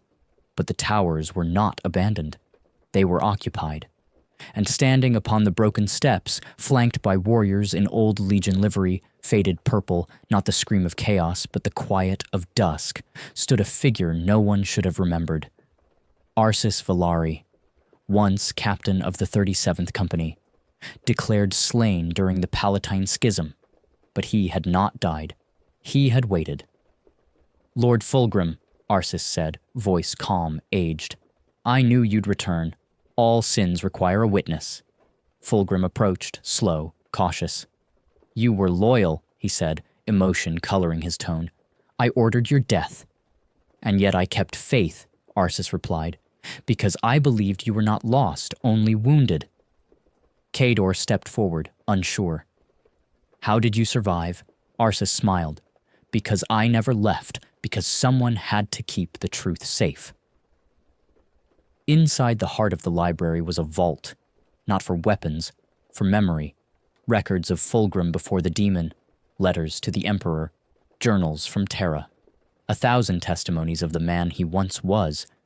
He touched the stasis-sealed box with reverence. "This," Fulgrim whispered, "this is me." "No," Arsis said gently. "This is who you were, who you could still become." Outside, the stars trembled. Slanisha's wrath would not wait, and Lucius, driven by obsession, had begun his hunt. Fulgrim had broken the cycle, and now the broken pieces came home to kill what dared to heal. But on Eidolon, Fulgrim stood taller, not as a god, not as a warlord, but as a man remembering how to choose. He turned to Kador and Arsis. "Prepare the defenses, they will come. Not for conquest, but for me." And Kador asked the question that mattered most. "Will you run?" Fulgrim did not hesitate. No. The battle for Eidolon would not be for victory. It would not be for survival. It would be a war for the right to change, for the chance to be more than what history chained them to. And in the vault of memory, Fulgrim wept, not for what he lost, but for what he still had, time. The storm came not from the sky, but from the past. Lucius, the Eternal, arrived above Eidolon aboard the Shrine of Blades, a demon ship stitched from the bones of champions he had slain and consumed. Its hull pulsed with screaming faces. Its prow bore a single jagged phrase etched in flayed flesh: "All beauty must bleed."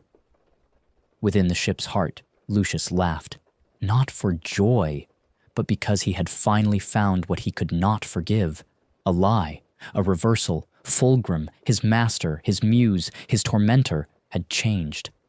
And to Lucius, change was treason. The coral spear scanned the approach. "Warp echoes increasing," Kador said, eyes dark with recognition. "They bring the cacophonic host, sons of the Third, demon-bound, loud enough to silence thought." Fulgrim stood, motionless before the command lectern. His armor shimmered, repaired and repainted in solemn pearl and muted violet, the pre-heresy colors. A statement not of nostalgia, but defiance. "This will not be a war," he said. "It will be a reckoning." On Eidolon's surface, the Iophantes library was fortified by the Forgotten, legionaries who had never fallen to chaos, never joined the Imperium, never been forgiven or damned. Arsis Valari led them, veterans clad in cracked plate, bearing the symbols of a legion no one dared speak of. They were ghosts, but ghosts with a cause. "Do they know what we fight for?" Kador asked. "No," Fulgrim said. "They only know who they fight against. That is enough for now." In the silence before the assault, Fulgrim walked the halls of the library. He touched sealed texts bearing his handwriting, notes written in a time when he still sought wisdom, not worship. He paused before a glass case. Inside, untouched by centuries, was a simple sculpture. Not of war, not of the Emperor, but of a bird in flight, a phoenix, half-formed, unfinished. He had never completed it, until now. He took the chisel. He carved, not with fury, but care. As outside, the void screamed and Lucius landed. The first wave struck at dawn. If dawn could exist on a world with no sun, no mercy, and no future, the cacophonic host fell upon Eidolon like a symphony of madness. Their sonic weapons tore apart stone, steel, and sanity. Voxcasters screamed arias of pain. The air bled sound. Arsis led the defense with silent fury. He had no time for hate, only for duty. Kador fought beside him. He saw brothers twisted beyond recognition, singers with mouths where eyes should be, Astartes with violins grown into their rib cages, played by invisible claws. They were not warriors. They were instruments. At the center of the storm, Lucius came, not in haste, but in style, cloaked in flesh, blades for fingers, face stitched from the smiles of those he'd slain. He strode through death like a dancer across a burning stage, and he called only one name: Fulgrim. Fulgrim heard it. He stepped from the library's gate, unarmed, unarmored, the sculpture still in his hands. Lucius stopped, confused, enraged. "Where is your blade, father?" Fulgrim met his eyes. "You've mistaken me for who I was," Lucius snarled. "You are a god. You are perfection. What is this farce? This denial?" Fulgrim held up the sculpture, the finished phoenix. "Perfection is not in the pose. It is in the becoming. And I have chosen to become something else." Lucius screamed and charged. The duel was not clean. It was not elegant. It was not art. It was a collision of two truths, one who believed pain was the highest beauty, and one who had lived beyond pain and found it hollow. Lucius cut deep. But Fulgrim did not bleed. He changed. Every blow Lucius struck opened wounds that healed not with flesh, but with memory. The more he hurt Fulgrim, the more whole his master became. "You are mine," Lucius shouted. "No," Fulgrim said, voice steady. "I was yours, because I let myself be." Lucius roared. He struck the sculpture, shattered it, and in doing so sealed his fate, because within it Fulgrim had hidden not a weapon, but his oath. The shards flew. Fulgrim caught a sliver and drove it through Lucius's chest, not with hate, but with sorrow, and Lucius did not scream. He simply stared, betrayed not by a blade, but by a choice he could not fathom. "You forgave yourself," he whispered. Fulgrim nodded. "And now I forgive you." Lucius disintegrated, not into the warp, but into nothing. The cycle broke, and Slaanesh screamed again. The battle ended soon after. The host fell silent, leaderless, directionless. They did not flee. They simply stopped, as if the music had ended and they no longer knew the steps. In the aftermath, Arsis approached Fulgrim. He did not kneel, but he bowed his head. "Is it done?" he asked. "No," Fulgrim said, "but it has begun." That night, if such things still mattered, Eidolon was quiet. The stars above seemed closer, brighter, and within the library the sculpture was reassembled, not as a phoenix, not as perfection, but as a wound that healed, a mark that even broken things could become beautiful again. Fulgrim looked to Kador. "We send a message." "To who?" the younger warrior asked. "To everyone," Fulgrim said. "Tell them the third is not damned. Tell them we are not perfect. Tell them—" He paused. "Tell them we remember." There is a silence that follows great violence. It is not peace. It is absence. It is the breathing in of a galaxy waiting to see whether the fire will spread again or die. After the defeat of Lucius and the breaking of the host, Fulgrim did not speak for 3 days. He wandered the remains of Eidolon's lower citadels, past halls where screaming had once lived, and now only whispers echoed. The library remained intact, barely, but the scars on its outer shell told stories in burnt ceramite and melted stone. The people of the library, the scholars and the post-astartes who had taken refuge under the Forgotten's protection, did not celebrate. They moved carefully, speaking in tones that suggested grief more than triumph. Many had been lost. Many more had lost themselves. And Fulgrim, Primarch of the Emperor's children, once demonic, now something else, something becoming, did not yet know what he had paid to buy that silence. On the 4th night, Kador came to him. He was gaunt, armor dulled by smoke and plasma scorch, his blade in its sheath, not out of ritual, but fatigue. He stood beside Fulgrim on the steps of the broken amphitheater overlooking Eidolon's outer valley.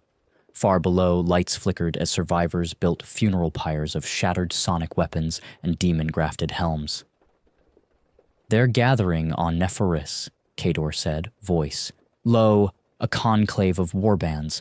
Word of Lucius's death is spreading. Some call you a traitor to the traitors. Others—" Fulgrim didn't move. "Call you the one who won, for the first time in centuries." A gust of wind passed between them, catching the edges of Fulgrim's robes. Kador looked to him, searching. "Why not lead them?" he asked. "You could, you should. You still have your sons, what's left of them. They remember you. They need something to follow. Fulgrim exhaled. I will not wear a crown forged in regret. You said the third is not damned. And they are not, but they are not saved by dominion. We do not need an empire, Kador. We need... He paused. We need to unmake what we became. Kador frowned. And what if they won't listen? Fulgrim turned, and for a moment the shadows around him lengthened unnaturally. Then I will show them.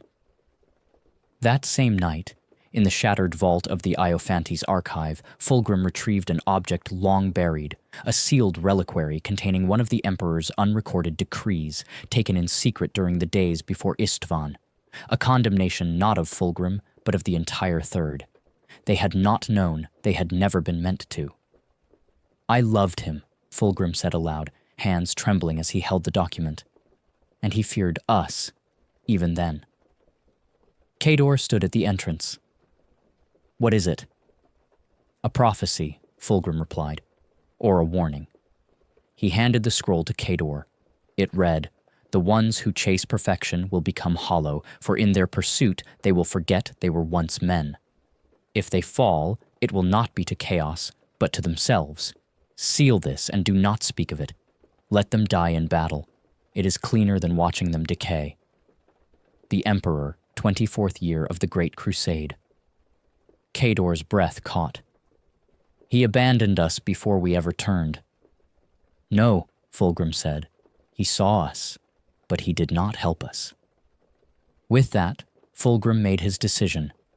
He would not return to the Imperium, nor to the ruinous powers, nor would he claim the galaxy as some reborn warlord of redemption. He would do what no demigod had done. He would let go. Arsis Valari, commander of the Forgotten, summoned the surviving officers to the central atrium. There, Fulgrim stood beneath a hanging mural of the Third Legion's triumphs, a mosaic faded with time, cracked by bombardment. I am not here to lead you, he began. I am here to end something. Gasps, confusion. The air thickened with disbelief. You will not find salvation in banners or sigils. The Imperium will not forgive you. The gods of the warp will only use you. The only empire worth building now is within, between brothers, between souls. Arsis stepped forward. And what of the Legion? Fulgrim's gaze met his. The Legion is dead. What remains is memory. Let it teach, not bind. Some left. Offended, disillusioned, furious. Others stayed and began to listen. A signal was sent from Eidolon 2 nights later, simple, unencrypted, spoken in High Gothic with no identifiers. Do not follow idols. Do not repeat history. Let the past die so something new might live. We are not gods. We are not monsters. We are broken and we choose to heal. It echoed across the void. Some heard it and laughed. Some heard it and despaired. And others answered. Not with words, but with silence, the kind that speaks of consideration. But not all silence is peace. On Nephorus, the warbands stirred. One of Fulgrim's former lieutenants, Tazir the Flawed, rallied 12 splinter cults under a single creed. The Serpent lied. They burned 1,000 worlds in ritual protest. They crucified statues of Fulgrim in mockery. And in doing so began the counter-heresy, a movement not against the Imperium, but against reform itself. Their message was simple. Pain is purity. Perfection is purpose. Redemption is the true betrayal. Word reached Eidolon. Kador stood with Fulgrim as the reports arrived, images of atrocities committed in his name. What do we do? Kador asked. Fulgrim stared into the darkness and said nothing. That night, he returned to the sculpture, now placed at the heart of the library's rebuilt sanctum. He looked at it, the phoenix unfinished again, a piece missing, not because it had been broken, but because he had removed it. Kador entered quietly. You left it unfinished again. Fulgrim nodded. I always do. Kador tilted his head. Why? Because completion is stagnation. A perfect thing cannot grow. A moment passed, then another. Then Fulgrim said the words he had dreaded. "We must leave." Kaidor blinked. "Eidolon. Number everything." He turned toward the window, where the void watched with ancient eyes. "We will not be emperors, or saints, or myths. We will be witnesses, we will walk the stars, we will find the remnants of those like us, and we will offer them a choice." Kaidor drew his blade, laid it at Fulgrim's feet. "I swore an oath to you, not to your glory, not to your past, but to your search I follow." Fulgrim closed his eyes, and for the first time in centuries, he smiled, not as a weapon, not as a curse, but as a beginning. The ship left Eidolon in silence. The stars greeted it like old friends, and behind them the phoenix stood unfinished, but not unmade. The void is not empty, it remembers.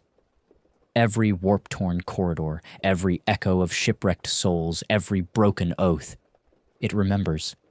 And as Fulgrim's vessel, the coral spear, slid between the stars, there were worlds that turned in slow horror, not at his return, but at the idea he had changed. Their destination was not charted. It could not be. They followed signals too faint for astropaths. Whispers not in words, but in wounds, psychic impressions left behind by those who had once worn Legion colors and now hid like ghosts. Fulgrim called them the Resonants, those who remembered what they had once believed and had suffered because they remembered.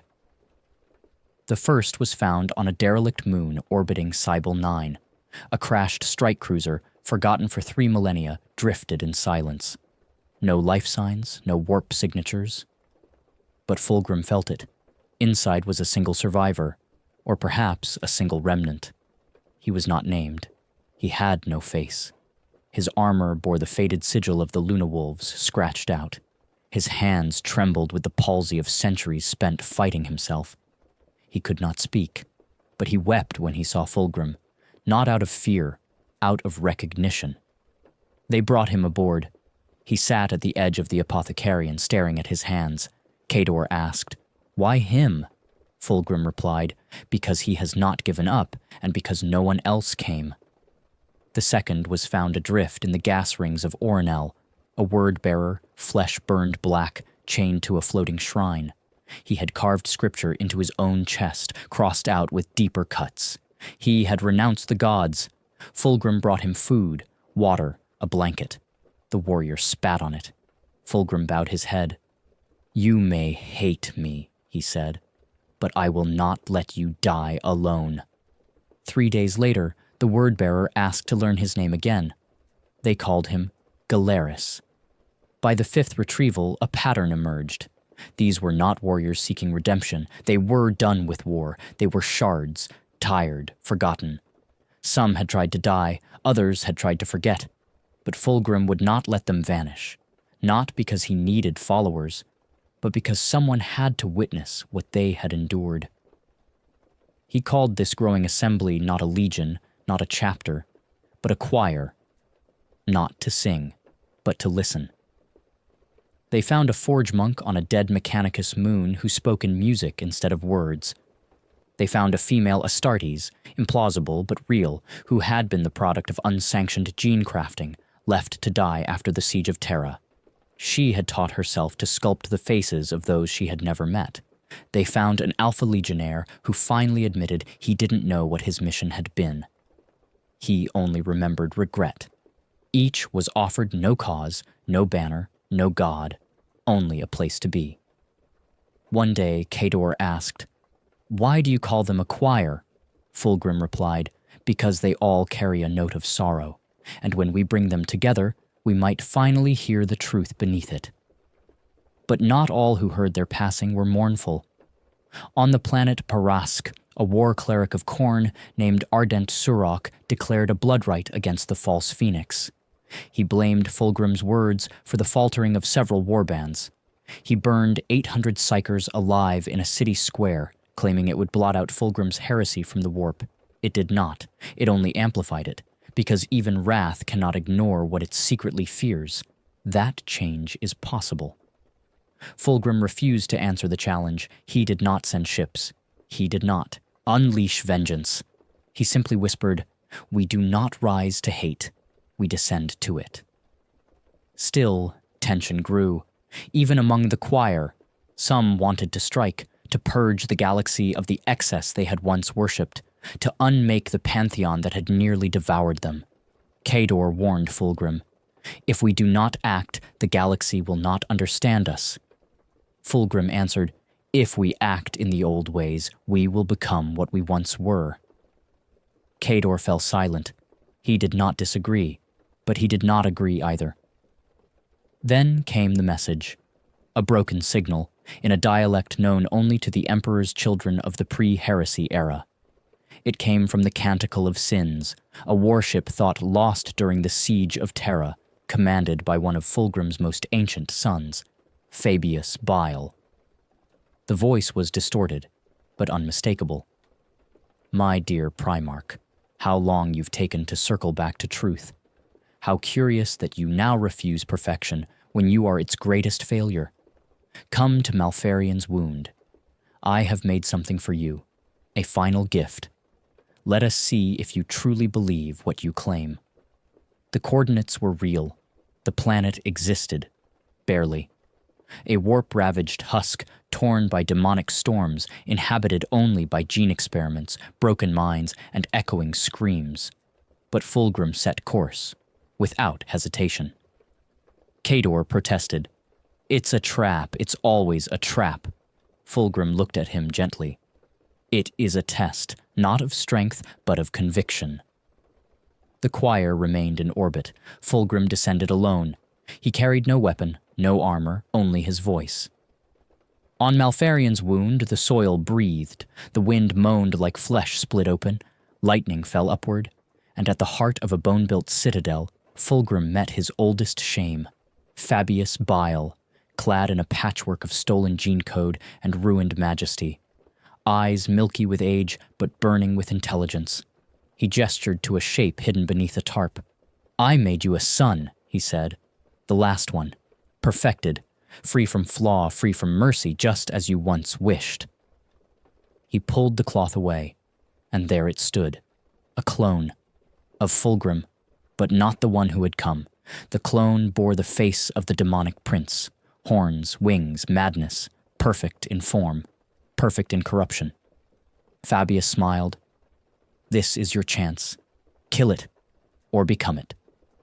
Fulgrim stepped forward. He studied the clone. It breathed. It watched him.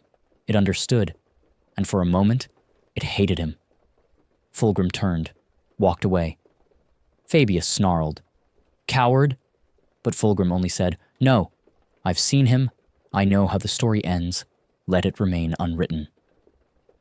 He returned to the ship in silence. But something in him had changed, not in pain, but in closure. He stood before the choir. "They will keep testing us. They want us to fight, to prove we are still them. But we are not. We don't fight to win. We walk to endure." Kador watched him, and slowly began to understand. They left Malfarian's wound. They never returned. The galaxy rolled on in fire and hatred, but somewhere among the stars a ship moved slowly, carrying broken warriors, not to war, but to one another. In time, the choir grew to 30, then 50, then more. Not many, but enough. Enough to remember, enough to remind. Enough to keep the oath Fulgrim couldn't break, that no soul was beyond the possibility of becoming. There were stories the galaxy never told, not because they were untrue, but because they were quiet. In the distant edges of the Fornax expanse, a dying star was weeping its last into the darkness. Its core collapsed, its light folding in on itself like a song unfinished. Around it, drifting through the silence, orbited a ring of debris that had once been a listening station. Imperial once, forgotten now. The coral spear arrived without heraldry. Its presence was soft, intentional, The choir had grown to 62. Some walked the halls in silence, speaking only in touch or gesture. Others studied fragments of pre-heresy texts, recovering languages lost to the fires of Terra. A few trained, not for war, but for discipline, for understanding their own limits. Fulgrim watched them all. He no longer stood at the center. He no longer needed to. That evening, in what passed for a common hall aboard the ship, a debate stirred among the choir. It began when Kador posed a question. What is forgiveness worth if the Imperium will never offer it? No one answered it first. Then Galeris, the former word-bearer, spoke. His voice rasped from scarred lungs, but the words were clear. Forgiveness isn't something they give. It's something we live. Another nodded. A sculptor from the remnants of the Iron Hands, his body more machine than man, added, I don't ask the Imperium for peace. I ask myself. Fulgrim sat in silence, then rose and left. He entered a chamber few had seen, an antechamber just behind the meditation sanctuary. It was not marked. Inside were 6 objects, resting in stasis fields. The sword, Fireblade, once wielded against Ferrus Manus. A lock of hair from Julius Caesaron, collected after his death during the schism of the Cracked Veil. The fractured eye lens of Lucius, unearthed from the ash wastes of Eidolon. A page of music composed by a child born in the ruins of Chamos. A half-melted Aquila, found embedded in his own armor after Istvan V. And a mirror, shattered. He approached it, spoke to it, as if to an old friend. I am not who you reflect anymore. Outside, the choir received a transmission, encrypted, subtle. A series of notes, musical like the ones used by the old remembrancers to signal safe passage, but twisted, discordant. It originated from Daphon Exile, an outlaw asteroid market nestled in a warp tide just beyond Imperial Border Watch, a place of barter, betrayal, and ghosts. But there was something else buried in the signal, a name, Ilias Anacreos, once a captain of the Third, long thought dead. Fulgrim gave no order. He simply went. The choir followed. Daphon Exile was not a world. It was a wound, a cluster of rock, industry, and flesh spires tethered to each other by little more than habit and hatred. Music played constantly, badly tuned vox loops of ancient Terran opera, corrupted by time. There were no laws, only customs enforced by warbands. When the coral spear entered orbit, no alarms sounded. It was too strange to be threatening, too beautiful to be real. Kador and 2 others descended with Fulgrim, cloaked and unarmed. They walked through markets where demon hosts sold counterfeit relics, where Eldar exodites traded memory shards for painkillers, where Mechanicus pariahs preached entropy as salvation. And there, in a forgotten alcove, sitting before a broken organ, was Ilias. His face was intact. His voice, barely.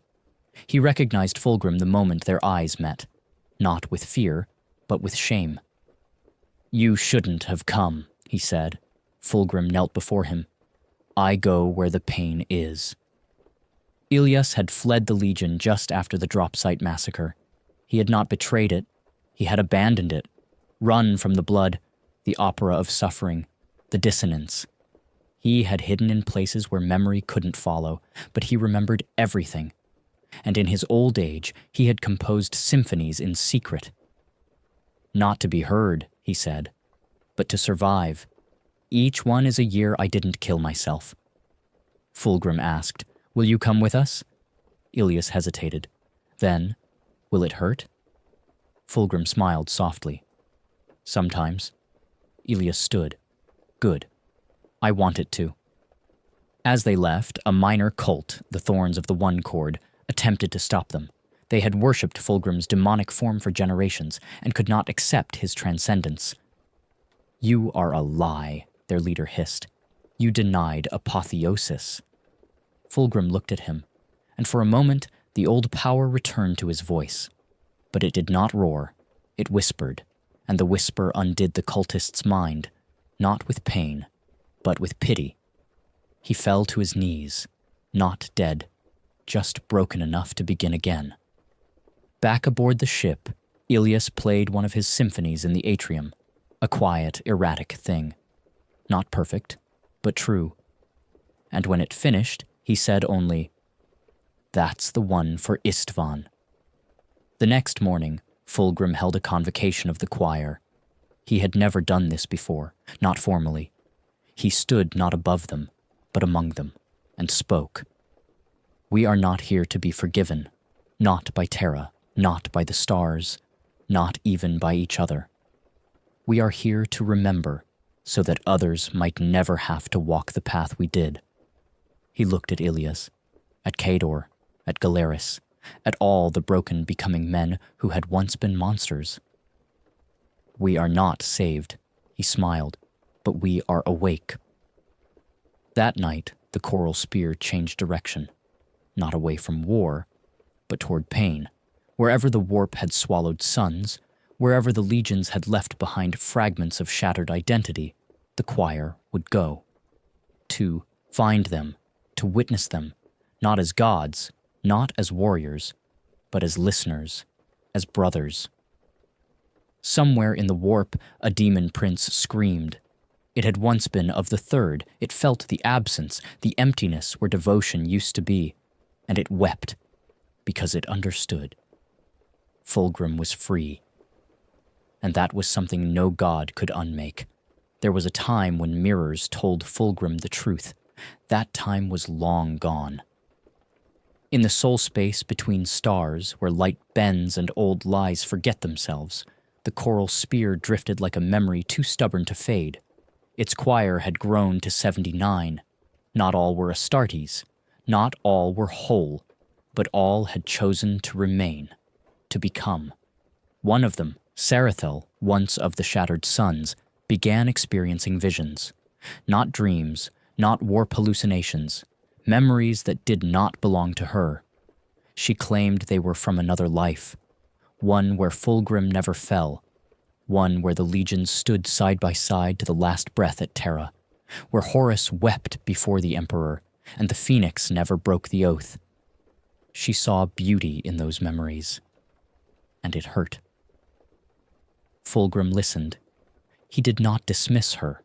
Instead, he asked, "What would you do if the memory was true?" She replied, "I'd mourn it." At the edge of the Cadian scars, a signal reached them. A simple code, Imperial, but older than the heresy. A call to assembly, marked by the sign of the Aquila, inverted and scarred with a single burning eye. The symbol of the Forgotten Watch. It was a myth. A rumor passed between inquisitors and librarians too old to die. A secret order formed not to destroy traitors, but to witness them. To observe what the Imperium itself could not confront. Its agents were said to walk battlefields after the fight was done. They did not pass judgment. They recorded, and then vanished.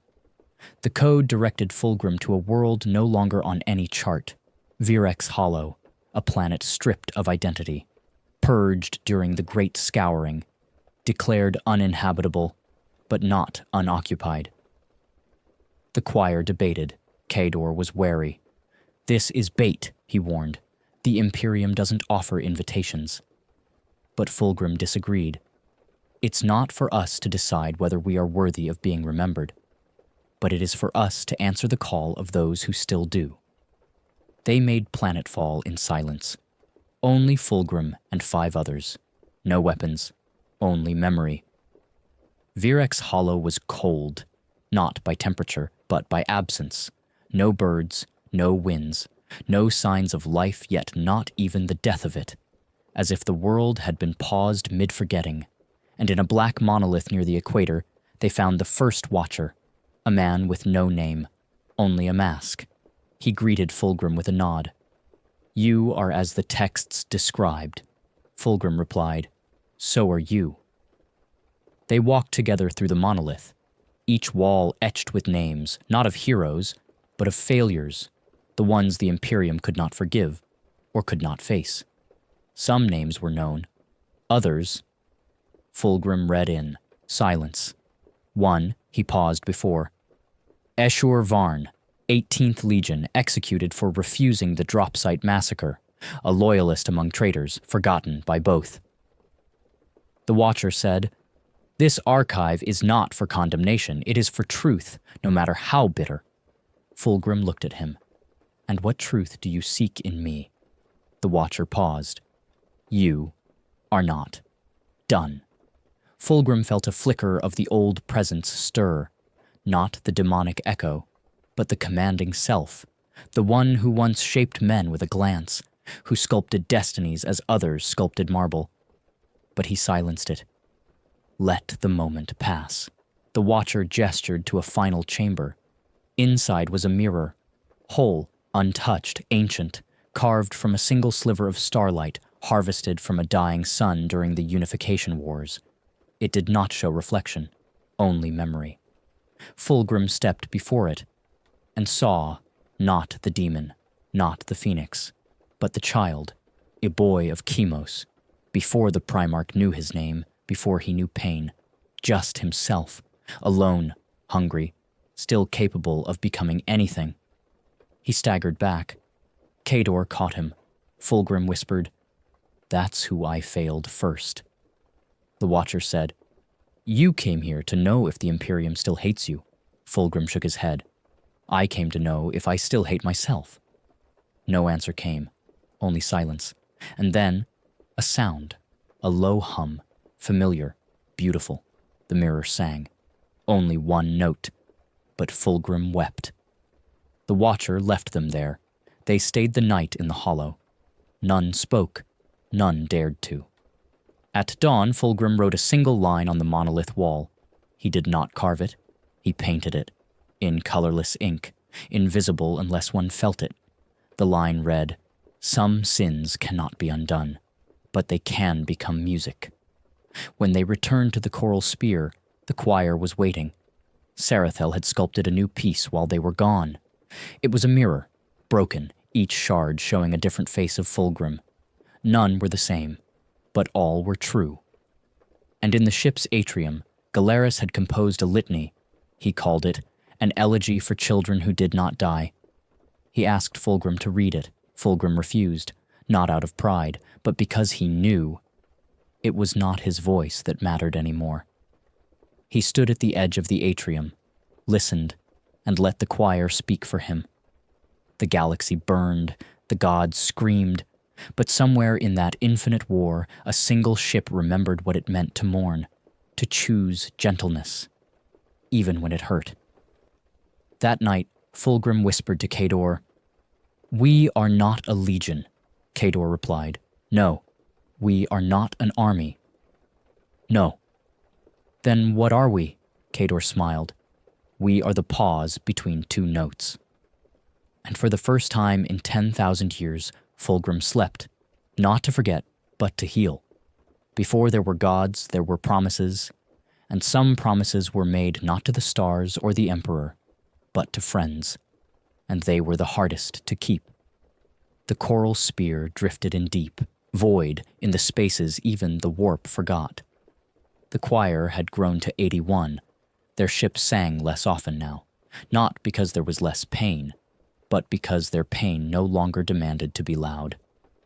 A message arrived, not a transmission, a voice from the past, carried on a fragment of corrupted data ice, hidden inside an old Imperial hymn recorded just after the siege of Terra. It took the choir days to decode it, and when they did, the name inside stopped Fulgrim mid-step. Tarvak Zahariel, captain of the Emperor's Children, 2nd Company. Status, presumed KIA 015.M31. Message date 010.M31, 13 hours after Fulgrim's last known loyalist engagement. It was addressed to him, not to the Phoenix King, not to the Primarch, just to Fulgrim. "Brother, please." The choir convened. Galeras, still sharp despite age, asked the question aloud. "Why send a message if he knew you had already changed?" Kador offered the answer. "Because maybe he thought the man was still inside the god." The message had no coordinates, only a reference. The holdfast of Ilia. Sarathel recognized the name. It had once been a refugee world, one of the last strongholds of pre-heresy civilian pacifists spared by the legions Astartes during the Great Crusade at Fulgrim's personal request. The location had long been lost, blacked out of Imperial cartographs. But the choir found it. The holdfast of Ilia had not survived unscathed. It was broken, a ring of cracked moons orbiting a molten planetary core. The main surface was uninhabitable, but within the third moon's crust they found a signal, a slow rhythmic pulse, the kind used by ancient Terran distress beacons before the invention of astropathic codes. It was still transmitting. They descended. What remained was barely a structure, just rust, ruin, and forgotten purpose. But the beacon was real, and beneath it they found him. Tarvak Zahariel, alive, changed, not a demon, not a husk, but something else. His armor was covered in lichen and ash, his face half masked by some breathing apparatus likely older than the scouring, but his eyes were sharp, and they recognized Fulgrim. He didn't flinch, didn't accuse, just said softly, "You took your time." Fulgrim knelt. "I didn't know you waited." Zahariel shook his head. "I didn't wait. I stayed. That's different." He had remained in the holdfast after the heresy, guarding the civilians who had survived orbital bombardment. The Imperium never returned, nor did the traitors. He had lived centuries among silence and memory, aging slower than his heart broke. "Not all of us needed gods," he said. "Some of us just needed to be present." They brought him aboard the Coral Spear. The choir did not question it. His arrival felt inevitable. In the weeks that followed, Tarvak never raised his voice, never critiqued the others. But his presence was a quiet confrontation, a reminder that some Astartes had not fallen, not to chaos, not to bitterness, not even to time. He had simply endured. One evening, as the ship passed through the remnants of the Argo Nebula, he asked Fulgrim, "Do you remember what we said before we left Chemos?" Fulgrim shook his head. Tarvak smiled. "We said, if we ever lose each other, we'll meet where the stars don't sing." Fulgrim closed his eyes. "I thought that was poetry." It was, but it was also a promise. Tarvak asked no forgiveness. He offered none, because he did not need to.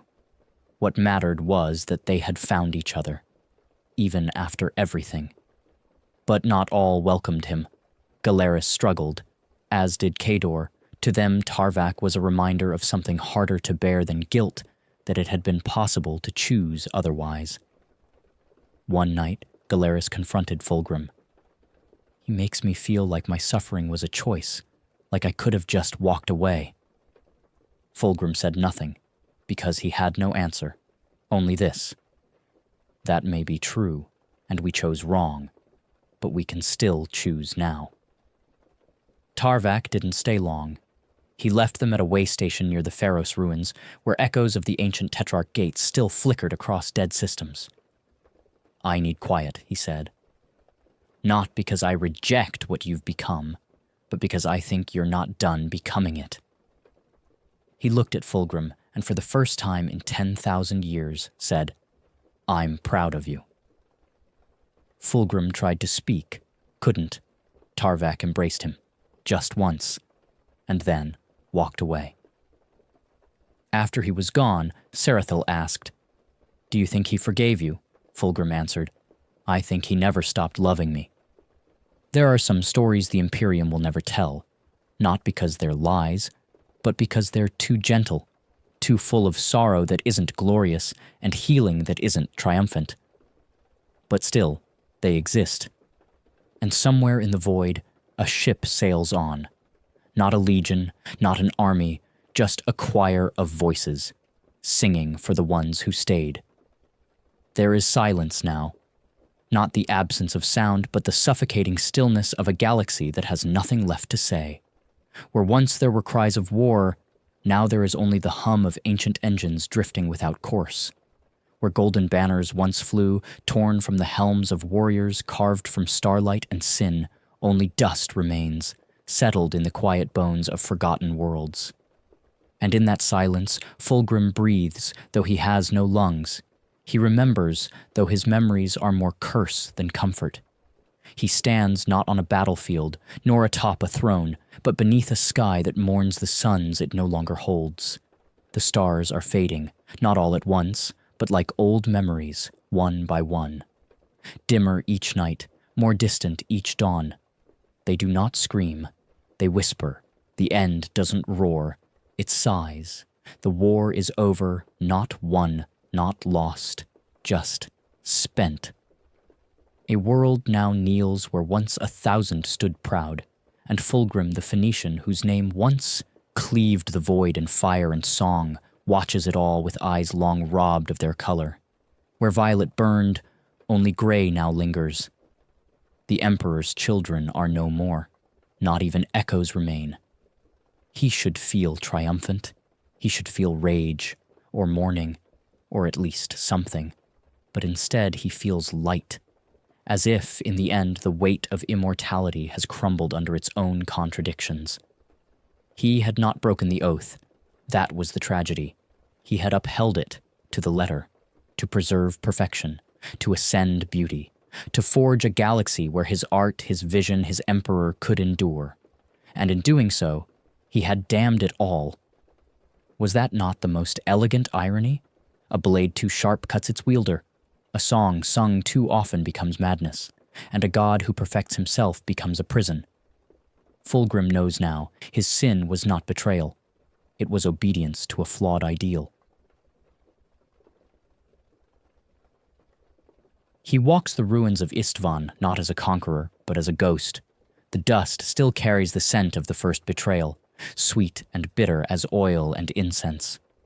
He kneels where Ferris once fell, hand brushing against the soil that drank the blood of the Iron Hand's Primarch, his brother, his friend, the first sacrifice upon an altar no god asked for. "I never hated you," he whispers, voice soft as glass in wind, "but I thought I had to kill you to become me." No answer, of course, only wind, only silence. But in that silence, Fulgrim hears it, faint, deep, honest. "You never had to be perfect." It wasn't Ferris's voice. It was his own, and that truth guts him more than any blade ever could. He returns to Terra, not to conquer, not to reclaim, but to apologize. What remains of the throne is dust and bone, circuitry and forgotten names. The golden throne lies cold, the Emperor long passed from its grasp, or perhaps simply absent, having seen enough of his sons and their failures. No custodies guard the sanctum. No pilgrims kneel. No light of the Astronomicon stabs the void. Fulgrim ascends alone, barefoot upon marble that once trembled under armies. At the throne's base, he does not weep. He simply kneels. "Father," he says, "I did everything you asked, and everything you feared I would. Both." Silence. He lays down his blade, the one that whispered promises, the one that laughed as it took brother after brother. He does not need to kill it, he simply lets it go, and the warp recoils from the act, as if confused, as if betrayed. In the far reaches of Ultima Segmentum, where once the eye of terror bled into real space, the wound begins to close. Not healed, not sealed, but quieted. The gods grow silent. Fulgrim, by no ritual, by no war, but by choice, had rejected them. Not in rage, not in righteousness, but in resignation. He had found their promises hollow, their gifts poisoned, their eternity a parody of all they claimed to offer. He had once sought to escape mortality. Now he envied it. Its brevity, its honesty, its ability to end. He wanders the galaxy not as a Primarch, nor a prince, nor a demon, but as something less and something more. In a garden lost to time, a place with no coordinates, grown from seeds forgotten by even the warp, he finds a child. The boy has no name, no past. just eyes that haven't yet learned to fear stars.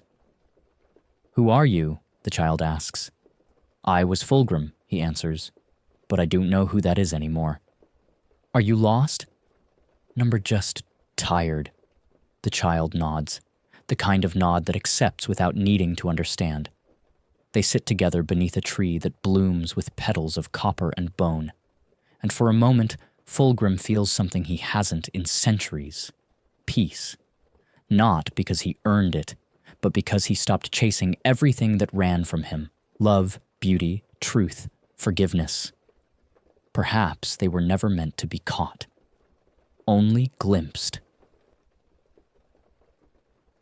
In the end, there is no grand reckoning, no final duel, no firestorm across 1,000 worlds.